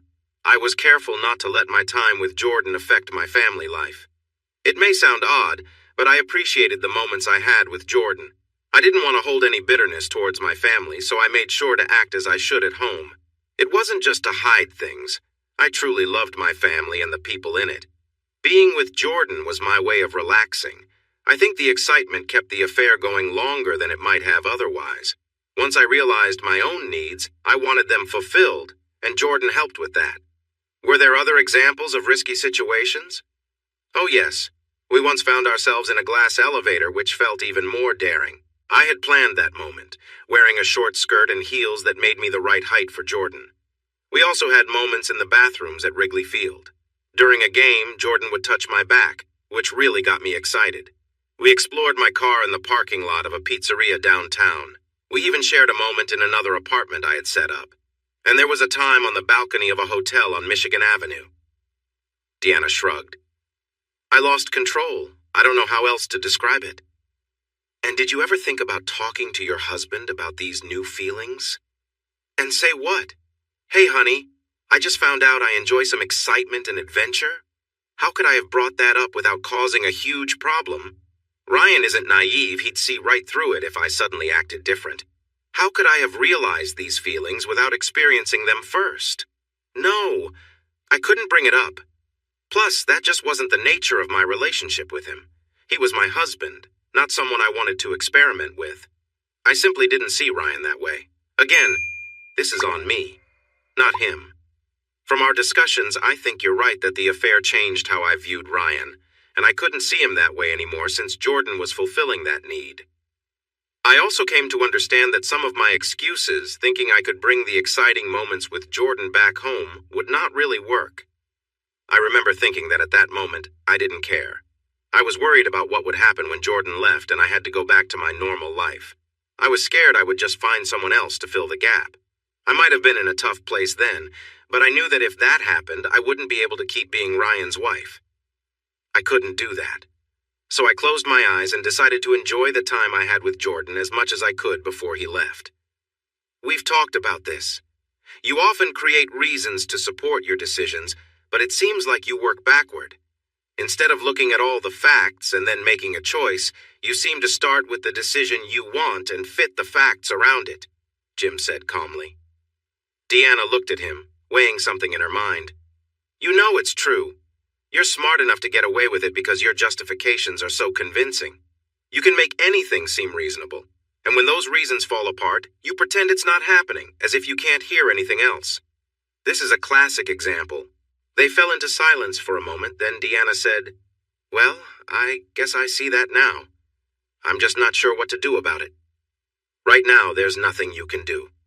Just recognizing the behavior is the first step, believing in what you're capable of, even if it doesn't match how you see yourself. We can come up with strategies later. But for now, let's get back to it. What about that other thing? Well, I was looking for a thrill. Jordan and I had tried everything else. I had some plans for Ryan to be first. I was ready, but then he came home drunk and I was upset. I didn't realize it was a setup. I don't think he did either. And then just 2 days later, well, you know what happened. How did you feel when Ryan came back from Madison? I was scared. The big screen moment at Wrigley Field was exciting for us, at least for me. Jordan was worried about it, though. It felt like a really risky thing to do. I wasn't foolish. I knew how risky it was. I talked to Crystal about it and tried to laugh it off with her, but sometimes these things can get out of hand. Honestly, I didn't think Ryan would see it. He and his friends were not into sports, and we had no idea it was on national TV. Looking back, I realized it was part of my denial about how it would affect my home life. I didn't think he had noticed because I really wanted to believe he hadn't. Then he returned home from Wisconsin, and I was anxiously waiting for him to show anger or react in some way, but he just seemed unwell. How foolish was I? I was looking for a specific response while trying to hide that I was watching him, and in doing so, I overlooked another emotion he was feeling. I was so focused on seeing his pain that I completely missed that different things were happening that kept me away from him. I was just upset that I didn't have enough time with him to understand what he was thinking. When we talked that one time, 3 weeks after he told me to leave, I brought it up, and Ryan reminded me of the lie I had told him. I guess I deserved it. No, I truly did. I suppose that's the pride of someone who has been dishonest. I couldn't believe he could react to me the way I was reacting to him. What happened when it all fell apart? Deanna shifted in her seat and smoothed her long dress. After a moment, she looked up again. Jim noticed a tear on her cheek. We all know what happened. Ryan had somehow gotten his awkward friend, Solomon, to get into the screen at the game and display that message about us. We were at Wrigley Field. Ryan had called and asked me to come home. I didn't realize it was my last chance until later. I thought he was trying to assert himself. I was upset because I was having a good time with Jordan, and we had plans for some fun afterward. We even discussed going to Lincoln Park. When the screen flashed our faces, we laughed at first. But when Ryan's picture appeared, Jordan became furious. He recognized Ryan, and when the picture of his wife came up, he lost it. He shouted at the screen, and when the message, "They are cheaters," appeared, he stood up and left. I just sat there, crying. At that moment, I knew what had happened. I realized that Ryan knew everything. I could see how things would unfold from then on, and I was right. I cried for a bit, then called Ryan, but it went straight to voicemail. I called my sister Melissa to see if he was there, but he wasn't. My mind was all over the place then. I went to my car, and there she was, a young girl chewing gum standing by my vehicle. I recognized her. She asked if I was Deanna Tomlinson. She even had a picture of me, and when I said yes, she handed me an envelope and said, "You've been served." I sat in the car for about 30 minutes, going through the papers, a petition for divorce and a restraining order. I didn't fully understand all the legal terms, but I got the message. I was so upset that the first thing I did was drive home to try and talk to Ryan. I had a restraining order in my hand, and the first thing I did was break it to try and reach Ryan. The problem was, I didn't know what I would say to him. I realized that no words like, "It isn't what it looks like," or "It's just not true," would convince him. Deep down, I just felt I had to be home. If I was home with the kids and Ryan, I thought I would be safe. So, I drove back. When I arrived, I couldn't get in. My keys wouldn't work, and the garage door was stuck. I noticed Melissa's car outside, so I knew she was there. I hurried to the windows, trying to peek inside, and I knocked loudly, hoping Ryan would talk to me. I was sure he was there. Finally, Melissa stepped outside. She was not happy at all. She knew what I had done, and she was very upset. She told me I would have to leave because Ryan had a restraining order. If he wanted to, I could end up spending the night in jail. Feeling desperate, I pushed her aside and went around to the back of the house, hoping to find Ryan. But he either didn't notice me or chose not to respond. Melissa came around and grabbed me, letting me know the kids were inside, and I wouldn't want them to see me in this state. We went to the garage and she opened the door. I rushed in, but the door to the house was locked. Most of my belongings were in garbage bags in the garage. Melissa loaded them into her car and practically marched me to her car, locking me in. Then we drove to her place, where she gave me something to help me sleep, and I ended up resting for 3 days. After that, I lost my job to Crystal. I couldn't blame her, even though it stung to take advice from someone who had cheated for years. She suddenly acted like she had high standards, someone I thought would understand my situation, instead gave me a lecture on trust and communication, and told me to remove my things from the apartments. I didn't dare go near Jordan's apartment. Later I learned that Crystal had also been there and took what she knew belonged to me. I kept trying to reach out to Ryan, ignoring the restraining order. I didn't show up physically, but I sent emails, texts, and made phone calls, anything to connect without being there in person. It was strange. I still couldn't figure out what to say. I just needed to hear his voice. I wanted to talk to him to understand what he was thinking and what my life would look like moving forward. I planned to apologize, but I wanted to know if there was any chance for things to go back to normal, if there was still hope for us. I was in shock and not really thinking clearly. I finally got to see Ryan one more time 3 weeks later when he agreed to meet with me. I tried to say things that mattered, to explain that nothing was his fault. He looked rough. He really did. I felt really down and sad, and it was all my fault. He was upset and made sarcastic comments. I could tell that what had happened between us affected him just as much as it did me. But in my mind, I deserved it while he didn't. I cried for a long time after our meeting, sitting in the parking lot of Red Robin. I had an idea of how he was feeling, but hearing it for real hit me hard. It still does. Have you heard from Jordan since? Just once, right after Crystal fired me. He called to yell at me. His wife had received a video of us and some footage from a game at Wrigley Field. He was really angry, and I understood why, but he was especially upset with Ryan. He said Ryan had been in his apartment pretending to be a buyer and recognized him right away. I remember saying that if that was true, Jordan was lucky because I would have expected Ryan to react badly. It seemed to be just curiosity for Ryan. Somehow he must have captured it.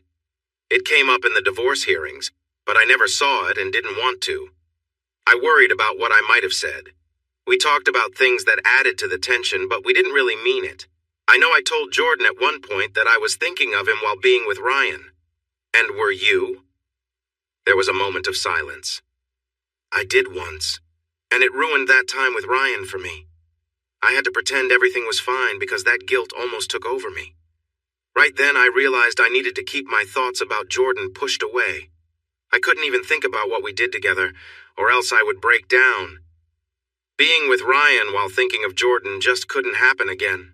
I know it sounds selfish, but I wanted to focus on being with Ryan and feeling the love and safety he offered. You're right. It does sound a bit self-centered. I know, but that's how I felt in that moment. Whether others believe me, I can't change that. I'm not sure Ryan believes me either. I can only share what I was thinking and feeling back then. What's worse is that Ryan confronted me about this when we last met, and I said I didn't know. I didn't know how to respond or what he wanted me to say. I should have told him that Jordan was not important and that I just wanted to be with him. But I said something foolish.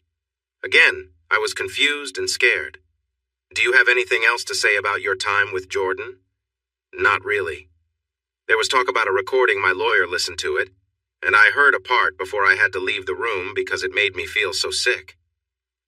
At one point, Jordan seemed to suggest I was like a prize to be given to the next person, Ryan in this case. I'm not sure how serious he was. That's not something you joke about, but I just don't get it. Jordan and I got close because of the chemistry we shared, not because I was looking for someone else. I wouldn't have moved on to someone new, and I think Jordan understood that too. I really don't understand why he would say something like that. He must have known it wouldn't happen. Honestly, it hurt a lot to be treated that way, even if it was a joke. It's degrading to be seen as someone who can just be passed along to another person. It feels bad and shows a lack of respect, but at this point, I feel like I brought it on myself. I was acting foolishly, and I guess he treated me that way. Just one more hurt to add to the pile I was already dealing with. I will say this, though. I did enjoy my time with Jordan. It was wrong, but he was nice and never harmed me until I heard about that recording. He helped me discover a part of myself that I never would have found otherwise. I'm not sure if that's a good thing, but I can't ignore it now. I just want to make sure I don't dwell on it too much.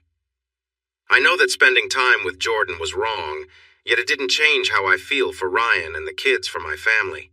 Instead, it confirmed to me that I truly want and need what I had. I know it sounds silly given my choices back then, but it's how I feel. I wouldn't answer a call from him now, though. Not because I dislike him, he just took advantage of a confused woman, but because I don't want to go through all this again. I have no interest in him at all. That's easy to say, though. There was a moment of silence, then Jim asked, "Have you stayed in touch with the kids? How are they doing with everything?" Deanna smiled at that. She lit up every time she talked about her children. Her love for her family was clear and always close to the surface. It was something Ryan couldn't see when they spoke, which wasn't surprising given how hurt both had been by what happened. Well, Paula has figured out a lot of what happened. She's no fool. She's really angry at me, and our talks are mostly very short. The other two are just puzzled about why I'm not home anymore, but there is still love in our family. It's different now, and it doesn't feel right. They're changing and becoming more serious. You can see it in how they view things. Paula especially seems more down about the world now. I am unsure how to handle this. I keep trying to reach her, but she doesn't seem interested. I attempt to send messages to Ryan through Melissa since they talk sometimes when she picks up the kids. However, I'm not sure if my messages are getting through. This was the first time Jim had heard this, and he decided to call Ryan himself. It needed to be talked about. What about Ryan? He came here 3 times, but he made it clear he wasn't looking to fix things. He said he just wanted to share his side of the story to help you see why things happened. From what I gather, he seems just as unhappy as I am. He's been spending more time with Jonathan Brody, someone he met through an old girlfriend from college. Jonathan is also his company's lawyer. Angie, Jonathan's wife, is my friend, but she's been keeping her distance lately. I think she lost respect for me, and I understand why. I know his friends Simon and Jonathan are trying to persuade him to take a trip to Vegas for a weekend, but that's just not Ryan. I believe he's struggling. I think he feels defeated, and I think I'm partly to blame. I feel terrible for him and want to help. I can't just stay at home and feel sorry for myself. I worry on one hand that he won't move on, and on the other, that he will. I think this situation has hurt him deeply, and it might change how he sees himself. It feels like he's lost his confidence, and that he might be having doubts about his ability to make me happy. Jim made another note. Deanna had shown before that when she looked beyond herself, she could be very aware of what was happening. He believed everything she was saying because he had seen similar signs in Ryan. And nothing could be further from the truth. I tried to explain this to him when we met, but I don't think he understood. Ryan is full of warmth and kindness. He is protective and represents many wonderful qualities. I lost sight of how valuable that is, but I realize it now. The issue was not his fault. I can't see how he could have done anything to change this. I'm the one who failed, not him. The divorce is understandable. I don't want it, and I hold on to hope that he might change his mind, but I won't stop him. If this is what Ryan needs to find peace, then that's what he must do. I just hope I can keep his last name. Not sharing the same name as my kids, not having his name will be very hard for me. I know it's different from what I did, but in my way it feels just as painful. In the end, it all hurts. And then I worry he will truly move on. If he does that, I have no chance. I don't think I could handle it. There was a pause as Deanna stared at her hands. She looked small and delicate. So, you've thought about all the feelings and reasons you had in the past. What do you think now, Deanna? The situation has changed, and everyone has moved on. What are your thoughts about what happened now? Deanna glanced around the room, searching for something. This is the hardest part, you know? Facing yourself, admitting who you were and who you are. I feel so ashamed. I dislike that person I used to be and the thoughts I allowed myself to believe. Sometimes I have to separate myself from that past version, because otherwise it hurts too much. That I could act the way I did, then come home and pretend everything was fine. What kind of person does that? I mean, I was so blind to the truth. The excuses I made were just ridiculous. Take a moment, Deanna, Jim said, leaning in and touching her arm gently. Deanna smiled at him gratefully and covered his hand with her own. It's okay. I'm okay. I'm just so upset. How could I be that person? It took me, 8 weeks to really accept it? How could I not see it? How twisted was my thinking? I finally realized what I have done, and all I see is the mess I've created in my life and my family with my husband who only wanted to love me. It's enough to make anyone feel terrible. The disrespect I showed is hard to understand. You've helped me see that you can't treat someone like this without hurting them. I spent so much time telling myself I wasn't being unfair to him because I didn't give Jordan anything my husband didn't have. But all I was doing was pretending that everything was fine while my world was falling apart. I mean, we've talked about this. It wasn't really about disrespecting Ryan, but more about my unhappiness with my life.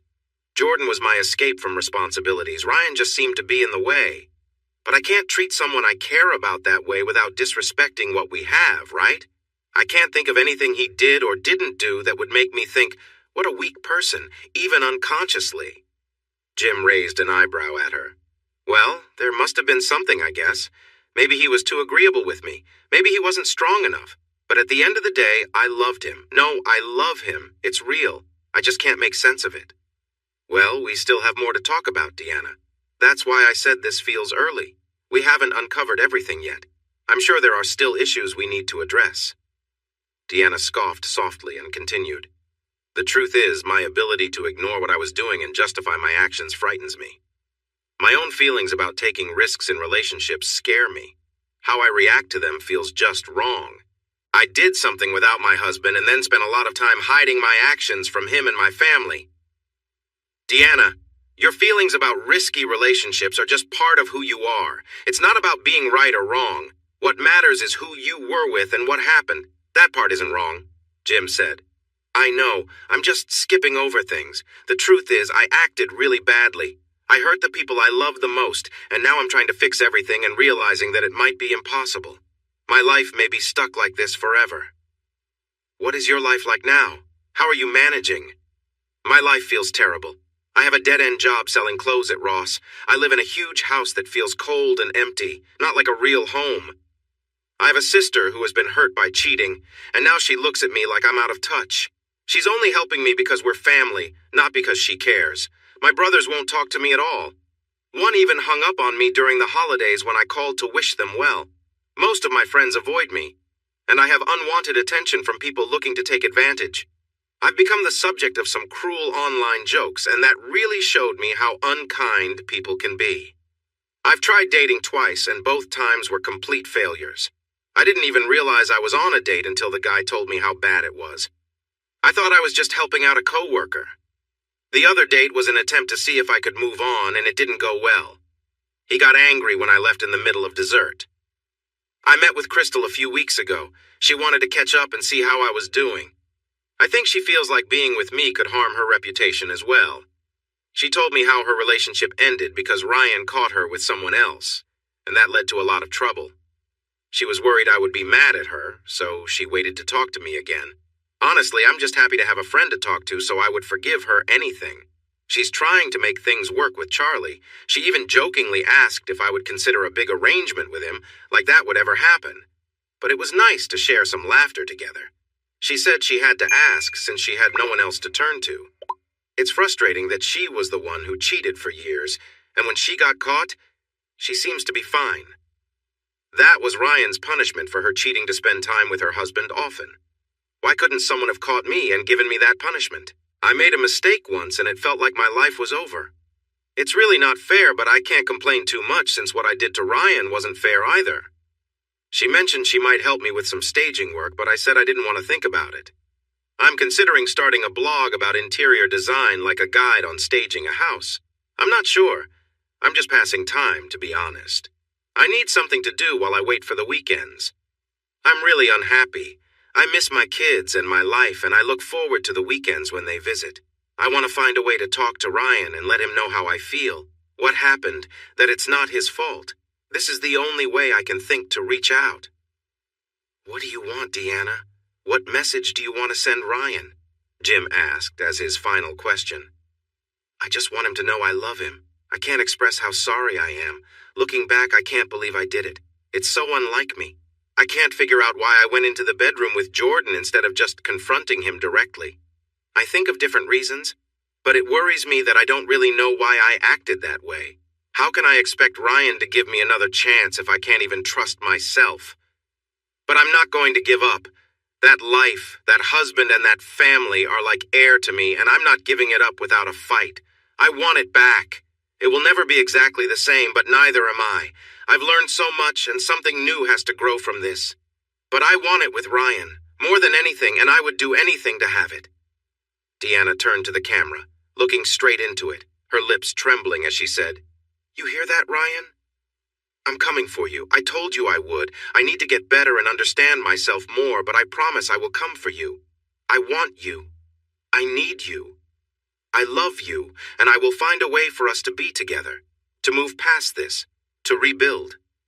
I will do whatever it takes to earn your forgiveness and love again. Deanna seemed a bit restless, and Jim gently said, Okay, I think we've gone over everything you wanted, right, Deanna? She looked at Jim, fidgeting with her hands, and nodded. All right then, it's time to wrap this up. I turned off the TV and leaned back, taking a sip of the whiskey in my glass. The ice had melted, diluting the drink.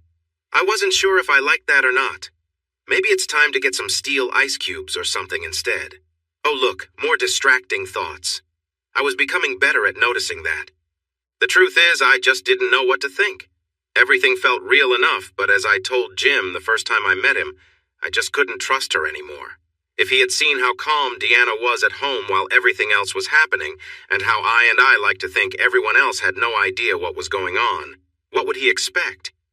She seemed sorry, but she also acted like she was only with me, giving no hints that she wasn't. She was really good at keeping everything hidden. But Jim had another idea about that. He pointed out that maybe I really had no clue. He didn't say it directly, but it was clear. I didn't argue. He could be right for all I knew. If what she said was true, it helped fill in some gaps for me. Knowing the background changes how you see the main event a little, but still, knowing her reasons didn't take away the hurt of feeling betrayed. My ego was bruised just as much. It's hard to accept someone saying it wasn't your fault, it was me, because I just didn't believe it. Happy partners don't act in ways that hurt the other person. The biggest issue I faced, I realized, was that I wanted to believe her, that everything I saw was true. It would lighten my heart if it were. But I just couldn't. I don't know why. Maybe I was just trying to shield myself. It's hard to be sure after everything that had happened over the past weeks. I sat there playing with my iPhone for a bit, hoping the kids stayed upstairs. I needed some time alone. They had discovered a new kids show called Phineas and Ferb and were busy watching it non-stop. To me, it looked like a poorly drawn cartoon of kids with triangle heads. Where was the good old Tom and Jerry when you really needed it? Kids today. Not only won't they leave my yard, they won't help with the work either. I had another drink. I could get used to this. It was smoother than I expected. I'm not much of a whiskey drinker. Wait, this isn't whiskey, is it? It's Irish. I smiled. Solomon would have chuckled at that. Now that he had discovered the effects of alcohol, he was eager to try everything with his usual keen interest, and he even started a blog about his thoughts on everything he was sampling. He was gone now, of course. After our little adventure, once Paul realized what happened, the caretaker had been called back, and off he went somewhere else in the U.S. I did miss him, even though he could be a bit too close for comfort sometimes. I sat and fiddled with my iPhone again. I opened the email app. I closed it. I checked Facebook and made some rude comments on Simon's page. He and Polly had always been good friends to me. I felt lucky to have Simon in my life, but I still wanted to tease him online. I hadn't forgiven him for what Siri said about me. Polly had suggested setting me up on a date, but I wasn't interested at all. I had too much work to do and the kids needed my attention, especially since Paula didn't want to help with a challenging level in Halo 4. I just wasn't ready for anything like that. I knew I was considering something I shouldn't. I understood it would have consequences, but I had a couple of drinks, which I used as an excuse. With my hand shaking, I typed a short email. It said, "If you wanted to make things better, what would you do?" I sat there staring at the screen, unsure if I should press send or not. Then I had another drink and felt frustrated with Deanna, my life, everything, and most of all, myself. Hey everyone! Thanks for watching. Don't forget to subscribe and turn on notifications so you won't miss any of the exciting stories we have coming up. What do you think about the characters in this story? Let us know in the comments. We'd love to hear from you.